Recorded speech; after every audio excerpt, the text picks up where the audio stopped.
Dear students, welcome to CBSE zone 19। Students, आज मैं आपका सेकेंड चैप्टर जो हिस्ट्री का है क्लास 10th का नेशनलिज्म इन इंडिया, उसका फर्स्ट पार्ट मैंने आप लोगों को बता दिया था। अब आज जो बनाने जा रहा हूं वो सेकेंड पार्ट वीडियो है ना। तो चलिए स्टार्ट करते हैं। Source B. सोर्स बी में क्या कहता है देखिएगा आप लोग ध्यान से, है ना। कहता on 6 January 1921 the police in United provinces fired at the peasants near Raebareli. Raebareli के नजदीक में जो है सो 6 जनवरी 1921 को पुलिस जो था, है ना, वो यूनाइटेड प्रोविंसेस में क्या करता है, फायर कर देता है ना, फायरिंग कर देता है। किसके ऊपर? पीजेंट्स पे, किसानों के ऊपर। रायबरेली के नजदीक, जगह का क्या नाम है? रायबरेली। रायबरेली अभी आपका जो है सो मध्य प्रदेश में है ना। मध्य प्रदेश में जो रायबरेली है, तो मध्य प्रदेश के रायबरेली के आसपास जो है सो जो किसान लोग थे उसके ऊपर जो है सो पुलिस क्या करता है, फायरिंग कर देता है। कब? 6 जनवरी 1921 को। फायरिंग कब करता है? 6 जनवरी 1921 को। 6 जनवरी 1921 को पुलिस ने जो है सो फायरिंग कर देता है ना। किसके ऊपर? पीजेंट्स लोग के ऊपर। कहां पे? यूनाइटेड प्रोविंसेस में। रायबरेली के नजदीक में जो यूनाइटेड प्रोविंसेस था, है ना, रायबरेली के नजदीक जो यूनाइटेड प्रोविंसेस था, वहां पे जो है सो किसानों के ऊपर 6 जनवरी 1921 को पुलिस जो है सो फायरिंग कर देता है ना। अब जवाहरलाल नेहरू क्या चाहते? जवाहरलाल नेहरू जगह पे जाना चाहते थे। Jawaharlal Nehru wanted to go to that place on firing. वो जो फायरिंग हो रहा था कहां पे? ये यूनाइटेड प्रोविंसेस। यूनाइटेड प्रोविंसेस में जहां पे किसान लोग के ऊपर फायरिंग हुआ था, है ना, रायबरेली के नजदीक जो यूनाइटेड प्रोविंसेस था जहां पे किसान लोग के ऊपर पुलिस ने फायरिंग किया था, वहां पे जवाहरलाल नेहरू जाना चाहते थे, लेकिन उनको रोक दिया गया पुलिस के द्वारा। But was stopped by the police. Police के द्वारा जवाहरलाल नेहरू को रोक दिया जाता है, वहां जाने के लिए नहीं दिया जाता है। और एगिटेड एंड एग्री। एगिटेड मतलब जो उत्सुक था, है ना, एगिटेड मतलब एकदम ईगर था, है ना, एगर था एकदम पंडित जवाहरलाल नेहरू वहां पे जाने के लिए, लेकिन उसको रोक दिया था। और एग्री भी था, क्रोधित भी था, एकदम गुस्सा में था, एकदम उत्साह में था, उत्साह में भी था, गुस्सा में भी था कि नहीं हमको वहां पे जाना है, लेकिन उसको जो है सो रोक दिया गया पुलिस के द्वारा, है ना। तब नेहरू जो है सो संबोधित करता है, नेहरू एड्रेस द पीजेंट्स। तब नेहरू जो है सो किसानों को संबोधित करते हैं, है ना। कहता है हु गैदर्ड अराउंड हिम। जो लोग उनके आसपास, जो किसान लोग जो है सो पंडित जवाहरलाल नेहरू के आसपास जो थे, जो घेर लिए थे, किसान लोग जो घेरे हुए थे पंडित जवाहरलाल नेहरू को, उन लोगों को वो संबोधित करते हैं। क्या कहते हैं देखिए, हाँ, this is how he later describe the meetings. बाद में वो किस प्रकार से मीटिंग के बारे में डिस्क्राइब करते हैं पंडित जवाहरलाल नेहरू। कहते हैं कि they behave as brave man, calm and unruffled in the face of danger, है ना। डेंजर के फेस में, एकदम देखने में तो एकदम खतरनाक लग रहे थे, डेंजर, खतरे, हाँ, खतरनाक फेस में जो है सो वो लोग एकदम बहादुरी के साथ जो है सो क्या करते हैं, बिहेव करते हैं। और एकदम शांतिपूर्वक बहादुरी से, एकदम शांत स्वभाव से, अनफर्ड, है ना, मतलब एकदम शांत स्वभाव से, है ना, एकदम शांत स्वभाव से। अनफर्ड मतलब ही वही होता है, शांत स्वभाव से, है ना, एकदम शांतिपूर्वक जो है सो, है ना, एकदम काम एकदम साइलेंटली, शांतिपूर्वक से जो है सो बिहेव करता है। अभी कहते हैं कि I don't know how they felt. मुझे नहीं पता कि वो लोग कैसे महसूस कर रहे थे। कौन लोग? पुलिस लोग। कौन कर रहे हैं? पंडित जवाहरलाल नेहरू कर रहे हैं। पंडित जवाहरलाल नेहरू संबोधित कर रहे हैं कि वो जो पुलिस लोग थे, वो लोग एकदम बहादुर के जैसा बिहेव कर रहे थे, एकदम शांत से, एकदम शांति से, लेकिन उसका चेहरा जो था वो एकदम फेस में जो है सो एकदम खतरा दिख रहा था, है ना, खतरनाक चेहरा फेस लेकर के एकदम जो है सो बिहेव कर रहे थे। अब ये पंडित जवाहरलाल नेहरू कह रहे हैं कि मुझे नहीं मालूम कि वो लोग क्या कैसा महसूस करते हैं। I don't know how they felt. मुझे नहीं मालूम वो लोग कैसा महसूस कर रहे थे। कौन लोग? पुलिस लोग। लेकिन ये कहते हैं, लेकिन मैं इतना जानता हूं, I know what my feelings were. मेरा फीलिंग्स क्या था ये मुझे पता है। वो लोग क्या महसूस कर रहे थे पुलिस लोग, ये मुझे नहीं पता है, लेकिन मेरा फीलिंग्स क्या था ये मुझे पता है। For a moment my blood was up. कुछ देर के लिए कहता है कि मेरा जो कुछ क्षण के लिए मेरा खून खौल उठा था, है ना। Non violence was almost forgotten. इतना खून खौल उठा था कि जो है सो नॉन वायलेंस लगभग जो है सो मैं भूलने के कगार में, एकदम लगभग मैं नॉन वायलेंस को भूल ही चुका था। अहिंसा का जो मार्ग दिखाया गया था महात्मा गांधी के द्वारा, उसको मैं लगभग भूल ही चुका था। But for a moment only. लेकिन सिर्फ एक मोमेंट के लिए, कुछ क्षण के लिए वो नॉन वायलेंस को लगभग भूल ही चुका था, The thought of the great leader who by God's goodness has been sent to lead us to victory. क्या कहता है भगवान, है ना, क्या, हाँ, the thought of the great leader, जो ग्रेट लीडर का थॉट था, ग्रेट लीडर मतलब महात्मा गांधी की बात करें, जो हमारे महात्मा गांधी के जो थॉट था, जिनको भगवान की अच्छाई के द्वारा जो है सो भेजा गया था विक्ट्री को लीड करने के लिए, विजेता को लीड करने के लिए जो है सो भेजा गया था। हाँ, वो कहते हैं कि केम टू मी, वही मेरे पास आते हैं, एंड आई सॉ द किसान seated and standing near me, और तब मैं क्या देखता हूँ कि किसान लोग जो है सो हमारे नजदीक में बैठे हुए थे, है ना, और खड़ा भी थे। किसान लोग जो है सो बैठे थे, खड़े थे, लेस एक्साइटेड, लेकिन वो लोग एक्साइटेड नहीं थे, बहुत कम एक्साइटेड थे, है ना, more peaceful than I was, वो लोग जो है सो एक्साइटेड भी नहीं थे उतना, और एकदम शांत भी थे। किसान लोग के बारे में कह रहे हैं कि एकदम वो लोग एकदम शांत थे और एक्साइटेड भी नहीं थे, उसके उस पर अंदर में कोई उत्सुकता नहीं था, लेकिन मैं तो पूरा एकदम जो है सो उत्सुक था, है ना। हाँ, क्या कहता है कि मोर पीसफुल देन आई, हमसे वो लोग शांत थे, मैं शांत नहीं था, मैं तो एकदम क्रोध, एकदम एंगर था, गुस्सा में था, है ना, लेकिन वो लोग एकदम शांत थे। कौन? किसान लोग जो उनके पास आकर के बैठे थे। And the moment of weakness passed I spoke to, और जैसे जैसे समय बीतता गया, है ना, मैं उन लोगों से कहा, I spoke to them in all humility और नॉन वायलेंस, मैंने उन लोगों से, है ना, सारी ह्यूमिलिटीज के बारे में, नॉन वायलेंस पर बात किया उन लोगों से। I needed the lesson more than they, अब मुझे क्या कहते हैं वो पंडित जवाहरलाल नेहरू कि मुझे उन लोगों से ज्यादा सीखने की जरूरत थी, क्योंकि क्यों, वो अपने बारे में बता रहे, हमारा क्या व्यवहार था, वो लोग का कैसा व्यवहार था, वो लोग एकदम शांत स्वभाव के थे, एकदम बहादुरी के साथ एकदम जो है सो बिहेव कर रहे थे, है ना, एकदम शांति से। And they heeded me and peacefully dispersed, अब कहता है कि वो लोग मुझे क्या किए हैं, दे हिडेड मी, वो लोग हमको हिट करते हैं और एकदम शांतिपूर्वक वहां से डिस्पर्स कर जाते हैं, मतलब चले जाते हैं। कौन लोग? किसान लोग।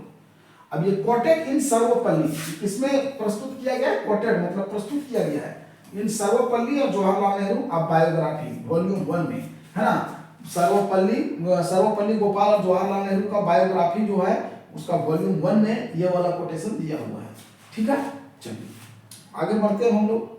आगे देखिए क्या कहता है, अब देखिए, है ना, कहता है tribal periods interrupted the message of Mahatma Gandhi and the idea of Swaraj act in another way। अब जो ट्राइबल लोग थे, हमने बताया था कि महात्मा गांधी का जो विचार था सत्याग्रह का, या बाद में जो नॉन कोऑपरेशन मूवमेंट भी जो चला था, तो नॉन कोऑपरेशन मूवमेंट में जो स्वराज शब्द का जो यूज किए थे महात्मा गांधी, तो वो हर लोग स्वराज को अपना अलग अलग तरीके से देख रहा था, है ना। किसान लोग का स्वराज का मतलब कुछ और था, बिजनेसमैन का कुछ और था, ट्राइबल्स लोग का स्वराज का मतलब कुछ और था। तो देखिए इसके बारे में हम लोग देखते हैं ट्राइबल लोग स्वराज का मतलब क्या सोच रहे थे, है ना। Tribal periods interrupted the message of Mahatma Gandhi and the idea of Swaraj in at another way. Tribal लोग जो है सो महात्मा गांधी का जो स्वराज का विचार था उसको बिल्कुल ही दूसरे तरीके से देख रहे थे वो लोग, है ना, दूसरे तरीके से उस मैसेज को जो है सो फैला रहे थे। अब गुडेम हिल्स ऑफ आंध्र प्रदेश, है ना, in the Gudem hills of Andhra Pradesh for instance militant guerrilla movement spread in the early 1920। 1920 के शुरुआत में एक प्रसिद्ध मिलिटेंट गुरिल्ला मूवमेंट चलाया गया था। ये कहां पे चलाया गया था? आंध्र प्रदेश के गुडेम हिल्स में, है ना। 20वीं शताब्दी के शुरुआत में एक गुरिल्ला मूवमेंट चलाया गया था, militant guerrilla movement. Militant guerrilla movement was launched in the early 20th century in the Gudem Hills of Andhra Pradesh and it was led by Alluri Sitaram Raju। ये अलूरी सीताराम राजू के द्वारा चलाया गया था। किसके द्वारा चलाया गया था? है ना, मिलिटेंट गुरिल्ला मूवमेंट। याद रखिएगा, मिलिटेंट गुरिल्ला मूवमेंट जो है वो आंध्र प्रदेश के गुडेम हिल्स में चलाया गया था। आंध्र प्रदेश के गुडेम हिल्स में मिलिटेंट गुरिल्ला मूवमेंट चलाया गया था 20वीं शताब्दी के शुरुआत में। किसके द्वारा? तो ये लीड कर रहे थे अलूरी सीताराम राजू। लीड करने वाले व्यक्ति का क्या नाम था? अलूरी सीताराम राजू, है ना। Note a form of struggle that the Congress would approve. ये उस प्रकार का स्ट्रगल नहीं था। ये लोग जो संघर्ष कर रहे थे, है ना, कौन लोग? गुडेम मिलिटेंट लोग, है, ये गुरिल्ला लोग। मिलिटेंट गुरिल्ला मूवमेंट जो चलाया गया था अल्लूरी सीताराम राजू के जो है सो नेतृत्व में, तो वो लोग जिस प्रकार से संघर्ष कर रहे थे उसको अप्रूव नहीं कर रहा था कांग्रेस। कांग्रेस उन लोगों को संघर्ष का जो तरीका था उसको अप्रूव नहीं कर रहा था, है ना। Not a form of struggle that the Congress could approve. हाँ, वो इस तरह का स्ट्रगल नहीं था, उन लोग का जो संघर्ष था, मूवमेंट था, वो ऐसा मूवमेंट नहीं था जिसको कांग्रेस जो है सो अप्रूव करता, है ना। कांग्रेस उसको अप्रूव नहीं कर सकता था। Here is an another forest region, यहाँ पे as in other forest regions, यहाँ पे एक दूसरा फॉरेस्ट रीजन भी है ना। The colonial government had closed the large forest areas, preventing people from the entering the forest to graze their cattle। क्या कहता है, अब यहाँ पे जंगल वाला क्षेत्र में ये लोग आंदोलन कर रहे थे, गुडेम हिल्स ऑफ आंध्र प्रदेश में, है ना। कौन लोग? गुरिल्ला लोग, गुरिल्ला मिलिटेंट गुरिल्ला मूवमेंट चलाया गया था। किसकी अध्यक्षता में? अल्लूरी सीताराम राजू की अध्यक्षता में। कब चलाया गया था? 20वीं शताब्दी के शुरुआत में चलाया गया था। तो ये लोग क्यों चलाए थे? क्योंकि जो कॉलोनियल गवर्नमेंट था, मतलब उपनिवेशिक सरकार, जिसको हम लोग अंग्रेज बोलते थे, अंग्रेज को ही उपनिवेशिक सरकार कहा जाता था, कॉलोनियल गवर्नमेंट, वो क्या किया था कि जंगल में ये लोग को एंट्री से मना कर दिया था, है ना। मतलब जो यहाँ के लोग थे, है ना, आंध्र प्रदेश के गुडेम हिल्स वाला एरिया के लोग, उनको जंगल में एंट्री पर प्रतिबंध लगा दिया था, है ना। Preventing people from entering the forest to graze their cattles. Graze their cattles, उनको अपना जानवर, कैटल मतलब वही जानवर होता है, मवेशी, है ना। तो यहाँ के लोगों को मवेशी चराने के लिए मना कर दिया गया था, मतलब जंगल में वो जा करके अपना जानवर को चरा नहीं सकते थे, उनको एंट्री भी बंद कर दिया गया था। और हाँ, they were also denied to collect food, fuel wood। Fuel wood मतलब लकड़ी जो हम लोग जलावन के लिए लाते हैं ना, तो जलावन वाला लकड़ी भी लाना मना था, जानवर को भी चराना मना था। वहां से फल वगैरह भी लोग तोड़ करके खाते थे जंगल से, तो फल वगैरह सब लाना मना कर दिया गया था। मतलब उन लोग को पूरी तरह से प्रतिबंध लगा दिया कि आप जंगल से ना लकड़ी ला सकते हैं, ना जानवर चरा सकते हैं, ना वहां से फल उल कुछ ला सकते हैं खाने के लिए, है ना। ये कौन किया था? कॉलोनियल गवर्नमेंट है ना, अंग्रेज लोग क्या किया था? बंद कर दिया था। बड़े एरिया के, जंगल के बहुत बड़े एरिया को जो है सो बंद कर दिया गया, मतलब उसमें कोई भी गांव के लोग नहीं जा सकते थे, जिससे लोगों में क्या हुआ? This enraged the hill people. Hill people मतलब गुडेम हिल्स के जो लोग थे, उससे क्या हुआ कि गुडेम हिल्स के लोग जो है सो इनरेज हो गए, मतलब एकदम क्रोधित हो गए, गुस्सा हो गए कि हम लोग को जो है सो जाने नहीं दे रहा, और उसी के कारण से जो है सो ये आंदोलन चलाया गया था, है ना। ये जो मिलिटेंट गुरिल्ला मूवमेंट चलाया गया था वो जंगल से ही रिलेटेड था। जंगल में जो लोग का एंट्री रोक दिया गया था, वो जानवर पहले चराता था, अंग्रेज के आने से पहले स्वयं आज़ादी से वो लोग जानवर चराता था, वहाँ से फल तोड़ करके, जंगल का फल सब तोड़ ताड़ के खाता था, वहाँ से जलावन भी ला करके घर में जलाता था। अब ये सब चीज़ पर प्रतिबंध लगा दिया, तो इसी के गुस्सा में जो है सो मिलिटेंट गुरिल्ला मूवमेंट चलाया गया था, है ना। Not only were their livelihoods affected, but they felt that their traditional rights were being denied। अब जब उन लोग को रोक दिया गया तो सिर्फ उसका लाइवलीहुड्स ही जो है सो प्रभावित नहीं हुआ था, मतलब उसका सिर्फ जीविकोपार्जन ही प्रभावित नहीं हुआ था। जीविकोपार्जन तो प्रभावित हुआ ही, मान लकड़ी नहीं लाने देगा तो खाना कैसे बनाएगा? फल खाता है, नहीं मिलेगा तो फिर दिक्कत होगा, तो वो तो दिक्कत हुआ ही। प्लस उन लोग को ये लग रहा था कि हमारा जो ट्रेडिशनल राइट्स है ना, वो भी हम लोग से छीन रहा है। मतलब जो हम लोग शुरू से हम लोग एंजॉय करते आए, जो अधिकार हम लोग को था, हम लोग सब ये सब अपना मन से करते आते थे, आज ये हम लोग से छीन रहा है। ये लोग सिर्फ हमारा जो है सो लाइवलीहुड्स पे ही प्रभाव नहीं डाल रहा है, बल्कि हमारा जो है सो ट्रेडिशनल राइट्स भी जो है सो छीना जा रहा है ना। उन लोग को ऐसा लग रहा था कि उन लोग को यही जो हिल के लोग जो थे, है ना, वहाँ के कौन सा हिल? गुडेम हिल्स के जो लोग थे, जनता लोग, उनको ये लग रहा था कि सिर्फ उनका जो है सो लाइवलीहुड्स ही इफेक्टेड नहीं हो रहा है, लेकिन उनका जो है सो ट्रेडिशनल राइट्स जो भी जो है सो उसके ट्रेडिशनल राइट्स पर भी जो है सो प्रतिबंध लगाया जा रहा था, है ना। When the government began forcing them to contribute begar for road building, the hill people revolted। और जब सरकार ने जो है सो वो लोग को कहाँ के, वहाँ के गुडेम हिल्स के, आंध्र प्रदेश के गुडेम हिल्स के लोगों को जोर देने लगा बेगार करने के लिए। बेगार हम बताए थे, जब फ्री में काम कराया जाता है किसी से बिना पैसा दिए जबरदस्ती, तो उसी को हम लोग बेगार करते हैं। तो जब बेगार करने के लिए जो है सो फोर्स किया जाने लगा गुडेम हिल्स के लोगों को, तब इन लोगों ने विद्रोह कर दिया। क्या कर दिया? तब गुडेम हिल्स के लोग जो है सो विद्रोह कर दिए, है ना। उन लोग से फ्री में काम करवाया जाता था, किस लिए? रोड बनाने के लिए, बिल्डिंग में, हाँ, रोड निर्माण के लिए, बड़ा बड़ा उन लोग का जो घर बनाना था, बड़ा बड़ा वो लोग का शहनशाही घर वगैरह बनाने के लिए लेबर चाहिए था ना, लकड़ी उकड़ी काटने उठने के लिए, सब काम करने के लिए, तो इन लोग को बेगारी कराया जाता था फ्री में, जिसके चलते से वो लोग जो है सो क्या कर दिए, रिवोल्ट कर देते हैं, मतलब विद्रोह कर देते हैं। अब जो the person who came to lead them was interesting figure, जो आदमी उन लोग को लीड कर रहा था, कौन, ये किसान, ये यहाँ के जो है सो जनता को, है ना, गुडेम हिल्स के लोगों को, है ना, गुडेम हिल्स का जो ट्राइबल्स लोग था, है ना, गुडेम हिल्स में वहाँ पे ट्राइबल्स लोग रहते थे, जनजातीय लोग रहते थे, तो उन लोग को जो लीड करने के लिए आए थे वो भी बहुत ही इंटरेस्टिंग फिगर थे। उनका नाम था अलूरी सीताराम राजू। वो क्या क्लेम करते हैं, he claim that he had a variety of special powers. वो लोगों को ये बताते हैं कि हमारे पास बहुत स्पेशल पावर है, मतलब हमारे पास एकदम भगवान के जैसा पावर है ना, मतलब वो थोड़ा देर के लिए वो सिद्ध करना चाहते हैं कि हम एकदम भगवान, आप लोग के लिए भगवान है ना। वो प्रूफ क्या करता है अलूरी सीताराम राजू कि हमारे पास जो है सो बहुत सारे स्पेशल पावर्स है ना। He could make correct astrological predictions and heal people and he could survive even bullet shots. वो क्या कहता है कि मैं जो है सो लोगों का जो दर्द है, दुख दर्द है, उसकी भविष्य को मैं बता सकता हूँ, है ना, एस्ट्रोलॉजिकल प्रिडिक्शंस कर सकता हूँ, मतलब मैं जो है सो उनका भविष्यवाणी कर सकता हूँ, किसी भी आदमी का मैं भविष्यवाणी कर सकता हूँ, उनके हिल्स को, उसके जो है सो दर्द को मैं बता सकता हूँ, है ना। और क्या कहता है, ही could survive even bullet shots, और वो जो है सो अगर उस पर गोली चलता है, अगर उसको जो है सो बुलेट से मार देता है लोग, उसके ऊपर गोली बारूद भी चलता है तो भी वो सर्वाइव कर सकता है, मतलब बुलेट शूट्स को भी वो सर्वाइव कर सकता है ना।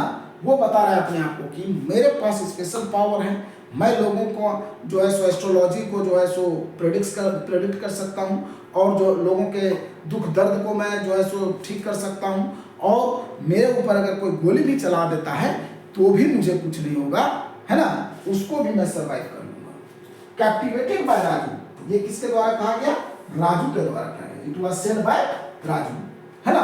The rebels proclaimed that he was an incarnation of God. अब लोगों को ये लगा कि वो भगवान का दिया हुआ है ना, वो भगवान का भेजा हुआ दूत है, इनकार्नेशन ऑफ गॉड। लोगों को लगने लगा कि ये तो भगवान का ही रूप है, तो भगवान का ही भक्त है, तो भगवान का भेजा हुआ है ना। रेबल्स लोग क्या करने लगे, रेबल्स मतलब विद्रोही लोग जो थे, कौन थे विद्रोही, यहाँ तो वही ट्राइबल्स लोग थे, है ना। Rebels proclaimed that Alluri Sitaram Raju was an incarnation of God. वो लोग कहने लगे कि नहीं, अलूरी सीताराम राजू जो है वो गॉड का इनकार्नेशन है ना। Raju talked of the greatness, आगे देखिए, है ना। Rebels proclaimed that he was an incarnation of God. Raju talked of the greatness of Mahatma Gandhi. अब राजू महात्मा गांधी के ग्रेटनेस पर भी बात करते थे, महात्मा गांधी की महानता पर भी बात करते थे, है ना। अलूरी सीताराम राजू जो था, जो आंध्र प्रदेश के गुडेम हिल्स में मिलिटेंट गुरिल्ला मूवमेंट को लीड कर रहे थे, जो मूवमेंट 1920 के शुरुआती दौर में जो है सो चलाया गया था, 1920 के शुरुआती दौर में, है ना, उसको जो लीड कर रहे थे अलूरी सीताराम राजू, उन्होंने ये अपने बारे में बताया कि मेरे पास कुछ स्पेशल पावर है, मैं जो है सो भविष्यवाणी कर सकता हूँ, मैं दुख दर्द को हर सकता हूँ, और मैं मेरे अंदर इतना क्षमता है कि मैं बुलेट्स को भी सर्वाइव कर सकता हूँ, बुलेट शूट्स को भी मैं सर्वाइव कर सकता हूँ। और वो जो है सो महात्मा गांधी के जो है सो अच्छाई के बारे में भी बता रहे थे, महात्मा गांधी के ग्रेटनेस के भी बारे में बताते हैं। और जब इतना सब कुछ वो बता देते हैं तो लोग ये कहते हैं कि he had been sent by the God, he is the incarnation of God। इस प्रकार से लोगों को विश्वास हो गया कि he was an incarnation of God। लोगों को लग रहा था कि वो भगवान का भेजा हुआ है ना। तो लोग क्या करने लगे, उनको जो है सो कहने लगे कि ये जो है सो भगवान का अवतार है ना। वहां पे जो ट्राइबल्स लोग थे, है ना, रेबल्स विद्रोही लोग, rebels proclaimed that the he was an incarnation of God. Incarnation of God मतलब होता है भगवान का अवतार, है ना, अवतार, भगवान का अवतार। क्या प्रोक्लेम करने लगे लोग कि ये जो है अलूरी सीताराम राजू वो भगवान के अवतार हैं, क्यों? क्योंकि अलूरी सीताराम राजू ने अपने बारे में बता दिए थे कि मेरे पास कुछ विशेष शक्तियां हैं, मैं जो है सो भविष्यवाणी कर सकता हूँ, दुख दर्द हर सकता हूँ, और इवन मेरे अंदर इतना क्षमता है कि मैं बुलेट शॉट्स को भी सर्वाइव कर सकता हूँ। अब इस प्रकार से लोग इसको जो है सो, है ना, रेबल्स लोग जो थे, rebels proclaimed that he has incarnation of God, he was an incarnation of God, है ना। Rebels proclaimed that he was an incarnation of God. Raju talk of the greatness of Mahatma Gandhi. Raju ने महात्मा गांधी की महानता के बारे में बात की है। Said he was inspired by non cooperation movement। वो कहते हैं कि मैं नन कोऑपरेशन मूवमेंट से बहुत ही प्रभावित हुआ हूँ। कौन कह रहे हैं? अलूरी सीताराम राजू कह रहे हैं कि महात्मा गांधी की अच्छाई के बारे में बता रहे हैं, उनकी महानता के बारे में बता रहे हैं, और वो कह रहे हैं कि मैं जो है सो महात्मा गांधी का जो नन कोऑपरेशन मूवमेंट चलाया गया था उससे बहुत ही प्रभावित हुआ हूँ, और persuaded people to wear khadi, और लोगों को जो है सो खादी का कपड़ा पहनने के लिए समझाते हैं, जोड़ देते हैं। He persuaded people to wear khadi. वो क्या चीज पर जोड़ देते हैं? खादी का कपड़ा पहनिए और शराब पीना छोड़ दीजिए, गिव अप ड्रिंकिंग। उनका कहना था कि खादी का कपड़ा पहनिए, मतलब अपने देश का बना हुआ कपड़ा पहनिए, अंग्रेजों का दिया हुआ कपड़ा मत पहनिए, और शराब मत पीजिए, शराब पीना छोड़ दीजिए। शराब के वो विरोध में थे, है ना। इसलिए तो उनको जो है सो इनकार्नेशन ऑफ गॉड भी कहा जाता था। He was called incarnation of God by the rebels. Rebels proclaimed that he was an incarnation of God. Rebels लोग ये कहने लगे थे कि वो भगवान के अवतार हैं, ठीक है, क्योंकि उसने अपने बारे में बहुत सारा चीजें बता दिया था, है ना। But at the same time he asserted that India could be rebelled only by the use of force, है ना, not none violence. Mahatma Gandhi के बारे में तारीफ कर रहे हैं कि हम नन कोऑपरेशन मूवमेंट से बहुत प्रभावित हुए हैं, उनकी महानता के बारे में बता रहे हैं कि वो बहुत ही महान व्यक्ति हैं, लेकिन दूसरी ओर वो ये कहते हैं कि अगर आपको आज़ादी चाहिए तो आपको लड़ना पड़ेगा। महात्मा गांधी के द्वारा जो विचार दिया गया था नन वायलेंस का, अहिंसा का, कहता है अहिंसा से आपको आज़ादी नहीं मिलेगी। अगर आपको आज़ादी चाहिए तो आपको बल का प्रयोग करना पड़ेगा, मतलब हिंसा करना पड़ेगा। ये अलूरी सीताराम राजू कह रहे हैं। एक तरफ महात्मा गांधी की अच्छाई को बता रहे हैं, वो कह रहे हैं कि महात्मा गांधी महान थे और उनका जो है आपका जो नन कोऑपरेशन मूवमेंट जो चलाया गया था उससे मैं इंस्पायर्ड भी हुआ हूं, लेकिन दूसरी तरफ कह रहे हैं कि अगर आपको आज़ादी चाहिए तो आपको फोर्स जो है सो यूज करना पड़ेगा, मतलब बल का प्रयोग करना पड़ेगा। नन वायलेंस के आधार, नन वायलेंस से आप जो है सो आज़ादी नहीं प्राप्त कर सकते हैं। अहिंसा के मार्ग पर चल करके आप आज़ादी प्राप्त नहीं कर सकते हैं। The Goodem rebels attacked police stations, attempted to kill British officials and carried on guerrilla warfare for achieving Swaraj। अब जब ये सब बात अलूरी सीताराम राजू का देता है, वही तो लीड कर ही रहा था अलूरी सीताराम राजू। अब जो गुडेम रेबल्स लोग जो थे गुडेम हिल्स के, है ना, गुडेम रेबल्स वही जो जनजाति लोग थे, है ना, गुडेम रेबल्स लोग अब पुलिस स्टेशन पे अटैक करने लगे, और ब्रिटिश ऑफिसर्स मतलब ब्रिटिश पदाधिकारी लोग जो थे, ब्रिटिश ऑफिसर्स लोग को मारने का कोशिश करने लगे, है ना। कौन लोग? रेबल्स लोग, गुडेम रेबल्स लोग ब्रिटिश पदाधिकारी को मारने लगे। उसके बाद पुलिस स्टेशन पे अटैक कर दिया, और जो है सो carried on welfare, guerrilla welfare for achieving swaraj, है ना, गुरिल्ला वेलफेयर को लाने का कोशिश करने लगे। किस लिए? स्वराज को स्थापित करने के लिए, है ना। गुरिल्ला के लोगों का जो वेलफेयर था, मतलब जो पहले जंगल उंगल जाते थे लोग, लकड़ी उकड़ी काट के लाते थे, तो उस सब चीज को स्थापित करने के लिए, क्योंकि पहले तो स्वयं का राज था वो लोग का, है ना, गुरिल्ला लोग का। अब अपना फिर से स्वयं का राज लाने के लिए जो है सो ये लोग आंदोलन करने लगे, पुलिस स्टेशन को पर अटैक कर दिए, ब्रिटिश ऑफिसर्स को मारने का कोशिश करने लगा, है ना। राजू वाज कैप्चर्ड, लेकिन बाद में क्या होता है, राजू को गिरफ्तार कर दिया जाता है और एक्सक्यूटेड इन 1924, 1924 में उसको जो है सो एक्सक्यूट कर दिया जाता है, मतलब फांसी दे दिया जाता है ना। ही वाज हैंग्ड, है ना, ही वाज हैंग्ड, या है ना, उनको जो है सो कैप्चर करके 1924 में फांसी दे दिया जाता है, उसको खत्म कर दिया जाता है।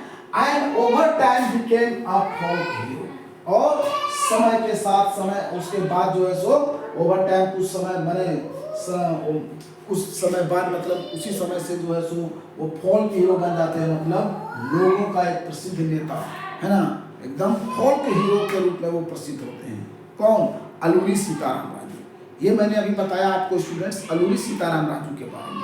एक बार मैं फिर से बता देता हूँ, अल्लूरी सीताराम राजू को जो है सो 1920 के शुरुआती दौर में जो है सो, है ना, आंध्र प्रदेश के गुडेम हिल्स में मिलिटेंट गुरिल्ला मूवमेंट को लीड कर रहे थे अल्लूरी सीताराम राजू।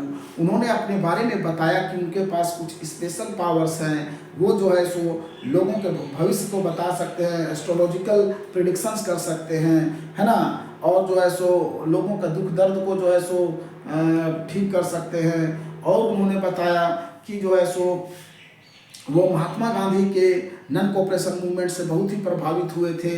और उन्होंने बताया कि महात्मा गांधी की महानता के बारे में बताया।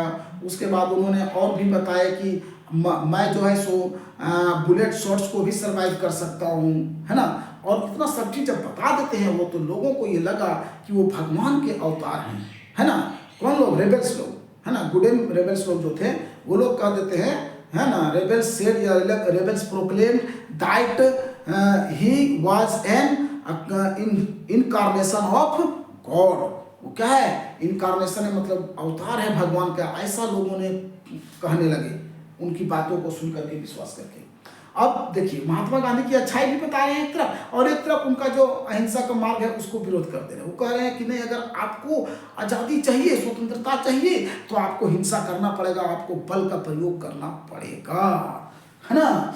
अब गुडेम हिल्स के लोग सब जो है सो उसका बात सुन करके लोग पुलिस स्टेशन को कैप्चर करने लगे, अटैक करने लगे पुलिस स्टेशन पे, और पदाधिकारी लोग जो ब्रिटिश के थे उस पर अटैक कर दिया, उन लोग को मारने का कोशिश करने लगा। मतलब लड़ाई एकदम बृहद पैमाने पे फैल गया। लेकिन बाद में क्या हुआ, 1924 में अल्लूरी सीताराम राजू को अरेस्ट कर लिया जाता है और फांसी दे दिया जाता है। और अल्लूरी सीताराम राजू इस प्रकार से उनकी जिंदगी खत्म हो जाती है। लेकिन वो एक लोक नायक के रूप में प्रसिद्ध हो जाते हैं, है ना, लोगों का नायक, एकदम लोक नायक के रूप में जो है सो बन जाते हैं, है ना। Over time he became the folk hero, लोक नायक बन गए वो, है ना। तो चलिए अब हम लोग आगे देखते हैं कब उसको एक्सक्यूट किया गया, 1924 में। याद रखिएगा, अल्लूरी सीताराम राजू को एक्सक्यूट कब किया गया था? 1924 में। In 1924 Alluri Sitaram Raju was executed by the British government, है ना, अंग्रेज सरकार के द्वारा 1924 में इनको जो है सो एक्सक्यूट कर दिया जाता है। Alluri Sitaram Raju was executed in 1924। चलिए आगे बढ़ते हैं हम लोग। आगे अब देखिए क्या कहता है, स्वराज इन प्लांटेशन। प्लांटेशन में स्वराज का क्या मतलब था? प्लांटेशन करने के लिए लोग जो जाते थे, तो वहाँ पे स्वराज का क्या मतलब था? वहाँ पे स्वराज का मतलब था कि उनको अब आज़ादी मिल गया, अब वो घर जाएंगे अपना, है ना, स्वतंत्र हो गया, अब घर जा करके अपना घर में रहेंगे, वहाँ खेती बाड़ी करेंगे। इस प्रकार का वो लोग का फीलिंग था। स्वराज इन प्लांटेशन, है ना, प्लांटेशन में स्वराज का क्या मतलब था? Workers too had their own understanding of Mahatma Gandhi and notion of Swaraj. Workers लोग के पास भी जो है सो महात्मा गांधी का जो स्वराज का मतलब था, उनका अपना अलग एक समझ था, है ना। स्वराज, नोशन ऑफ स्वराज, उनका भी जो है सो जो स्वराज का विचार था, है ना, वो अलग था। For plantation workers in Assam, freedom meant that the right to move freely in and out of the confined space which they were enclosed. उन लोग का फ्रीडम का मतलब क्या था कि अब वो जो है सो आज़ादी से कहीं भी आ जा सकते हैं। क्योंकि प्लांटेशन वर्कर्स में क्या होता था, जो वर्कर्स लोग प्लांटेशन के काम में जिनको ले जाया जाता था असम में, उनको आज़ादी नहीं होती थी कहीं भी जाने के लिए। उनको जो है सो एक बाउंड्री के अंदर रखा जाता था, वहाँ से वो लोग बाहर नहीं निकल सकते थे। अब वो लोग को दिमाग में ये आने लगा कि जब हमें स्वराज मिला है तो अब हम लोग आज़ादी से कहीं जा सकते हैं, आ सकते हैं। इस प्रकार का फीलिंग उन लोगों के दिमाग में आने लगा, है ना।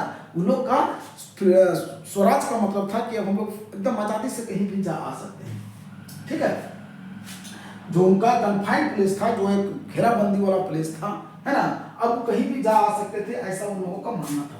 And it meant retaining a link with the village from which they had come. और इसका मतलब था कि अब वो लोग उस गांव भी जा सकेंगे, उससे भी लिंक होगा उनका, जहां से वो लोग आए थे, है ना, जहां से उनको लाया गया था, वो लोग वहां पुनः वापस जा सकते हैं।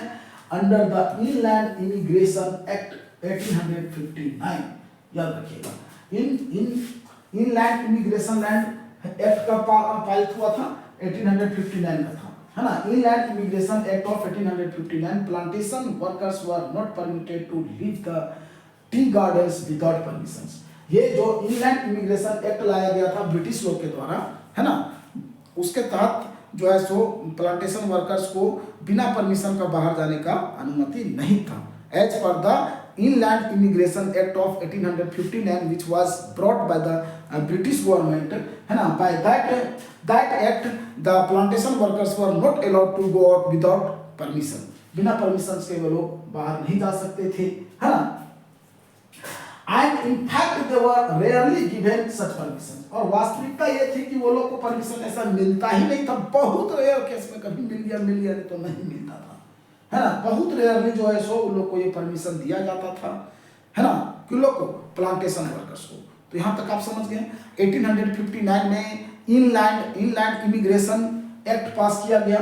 इनलैंड इमिग्रेशन एक्ट, है ना, इनलैंड इमिग्रेशन एक्ट ऑफ 1859 1859 के इनलैंड इमिग्रेशन एक्ट के अंडर जो है सो उसके माध्यम से जो है सो लोगों को प्लांटेशन वर्कर्स को ये कह दिया गया था कि अब आप लोग बाहर नहीं जा सकते। प्लांटेशन वर्कर्स को बाहर जाने की अनुमति नहीं थी बिना परमिशन का, है ना। Under the act of inland emigration act 1859 plantation workers were not allowed to go out without permission and in reality they were getting such kinds of permission very rarely, means you can say that they were not getting the permission to go out, है ना। and without getting the permission they were not allowed to go out। without taking permission they had no capability to go because they were confined ना।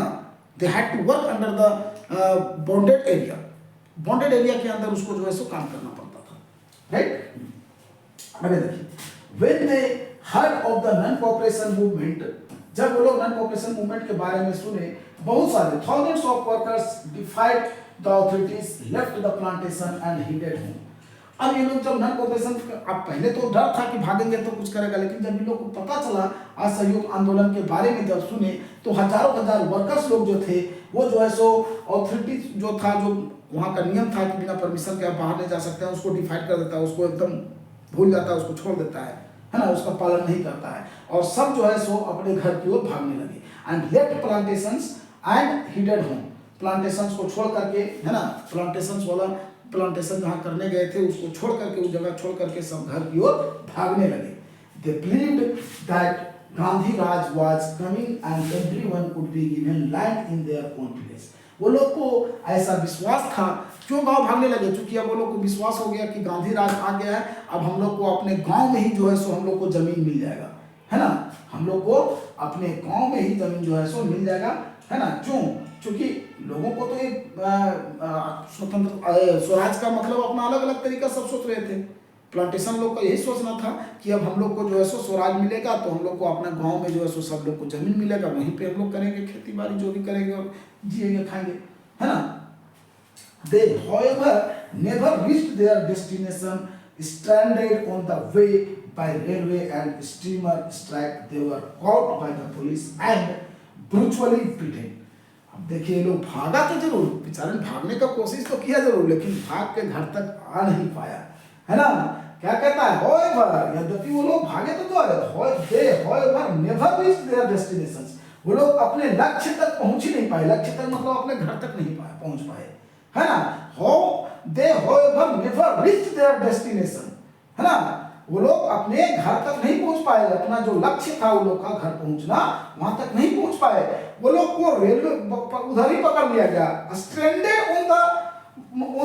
on the way by railway steamer strikes। Railway और steamer strikes के माध्यम से जो है सो वो लोग को पकड़ लिया गया, है ना। उन लोग को पकड़ लिया जाता है, they were caught by the police। Police के द्वारा उन लोग को पकड़ लिया जाता है और एकदम बुरी तरह से पिटाई होती है उन लोगों को।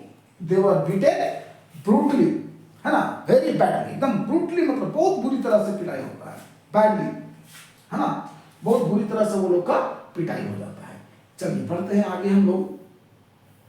आगे देखिए क्या कहता है, यहाँ तक आप लोग समझ गए होंगे। अगर कोई दिक्कत होगा तो आप पूछिएगा। प्लांटेशन वर्कर्स लोग के लिए फ्रीडम का क्या मतलब था? वो लोग का मतलब था कि अब वो लोग फ्रीली जो है सो मूव कर सकेंगे। जो लोग के ऊपर प्रतिबंध था इनलैंड इमिग्रेशन एक्ट 1859 के अंडर में, है ना, under the inland emigration act of 1859 they were not allowed to go out without permission, and very rarely they were getting the permissions. Right now they were thinking that now we will be free to move anywhere, means we can go our home also.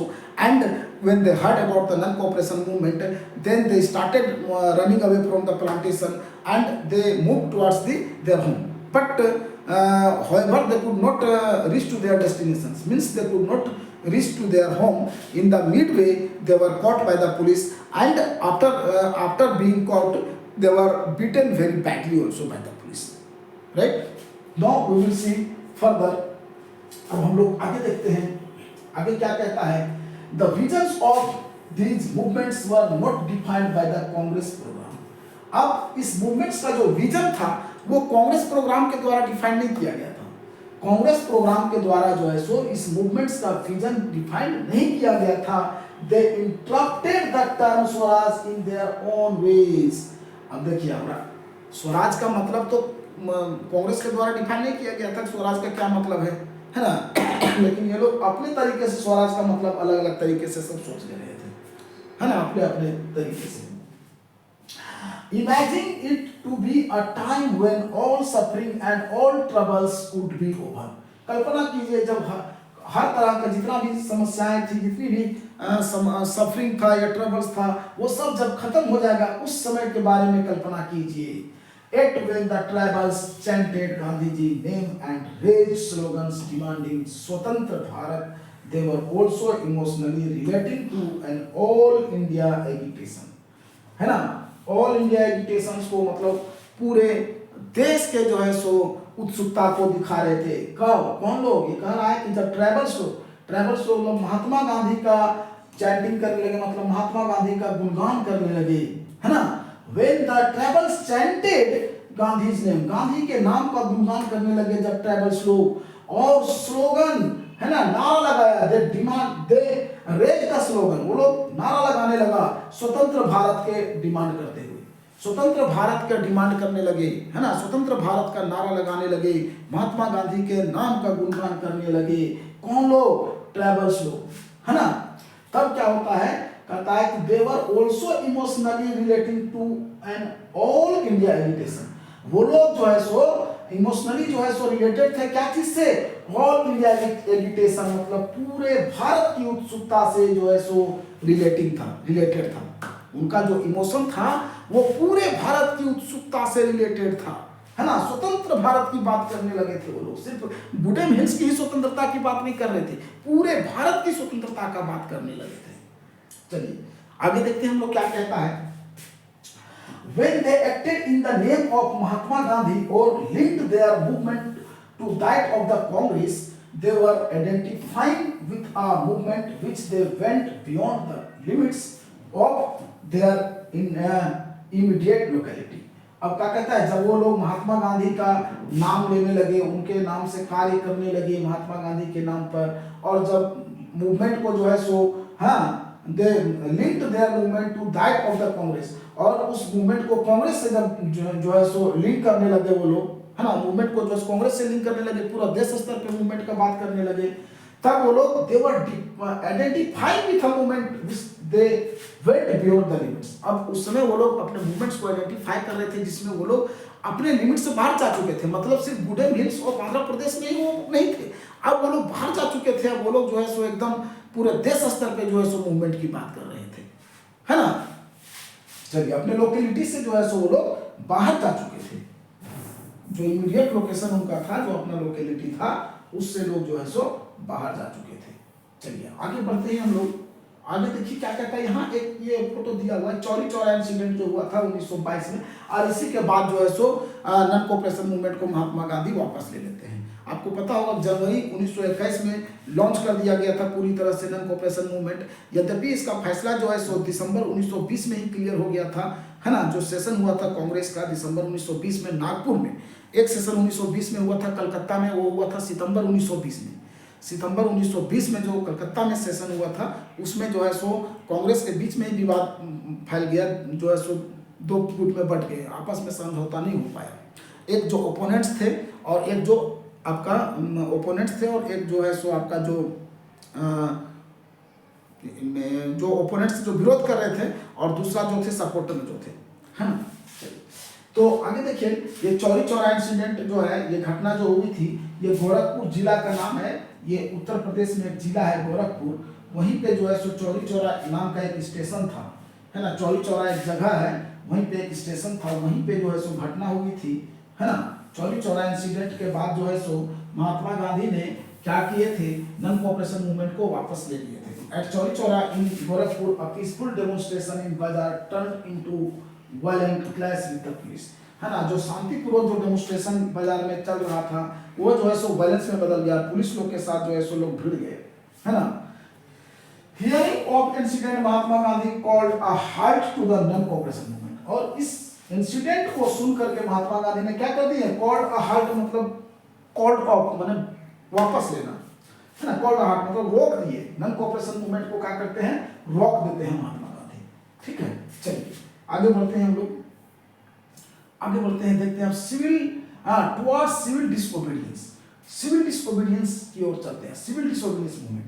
अब हम इसमें आपको बता दें कि civil disobedience movement का जो शुरुआत होता है वो होता है दांडी मार्च से, है ना। दांडी मार्च बहुत ही फेमस ये आपका मार्च है, दांडी मार्च से शुरू होता है। ये नमक सत्याग्रह आंदोलन आप लोग सुने होंगे, है ना। ये नमक के कानून को तोड़ने के लिए चलाया गया था, ठीक है।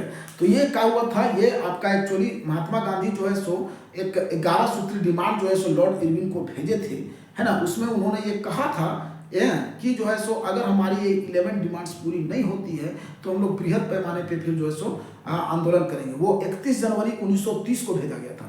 31 जनवरी 1930 को लॉर्ड इरविन को महात्मा गांधी ने 11 सूत्री मांग भेजे थे, है ना। 11 डिमांड्स का जो लेटर भेजे थे, letter of 11 demands were sent to the Lord Irwin on 31st January 1930. In that 11 demands, on the top, है ना, the demand of the salt was there, means he demanded that the taxes on salt should not be taken, है ना, taxes should be removed from the salt. वो demand किए थे कि tax जो लिया जाता है सॉल्ट पे वो रिमूव हो जाना चाहिए, खत्म हो जाना चाहिए, क्योंकि नमक एक ऐसा चीज है जो हर किसी की जरूरत का है, इसलिए उस पर जो है सो इसीलिए किसी प्रकार का टैक्स नहीं लगना चाहिए, है ना। और उसी को वो देखे कि सबसे बढ़िया चीज है, सबसे स्ट्रॉन्ग चीज है मूवमेंट के लिए। तो फिर जो है सो वो कह दिए थे कि अगर 11 मार्च तक अगर आप डिमांड पूरा नहीं करते हैं तो फिर हम जो है so civil disobedience movement launch कर देंगे। और 11 मार्च तक इरविन ने डिमांड नहीं पूरा किया, तब जो है सो 13 मार्च 1930 को जो है सो सिविल डिसोबीडियंस लॉन्च कर दिया जाता है। और सिविल डिसोबीडियंस में सबसे पहला जो मूवमेंट होता है उसी को हम लोग सॉल्ट मार्च या फिर उसी को दांडी मार्च, है ना, उसी को कहते हैं, दांडी मार्च भी कहते हैं, सॉल्ट मार्च भी कहते हैं, या beginning of the civil disobedience movement भी कहते हैं, है ना। कब से हुआ शुरू, 13 जो है सो मार्च 1930 को शुरू होता है, ठीक है, 13 मार्च 1930 को।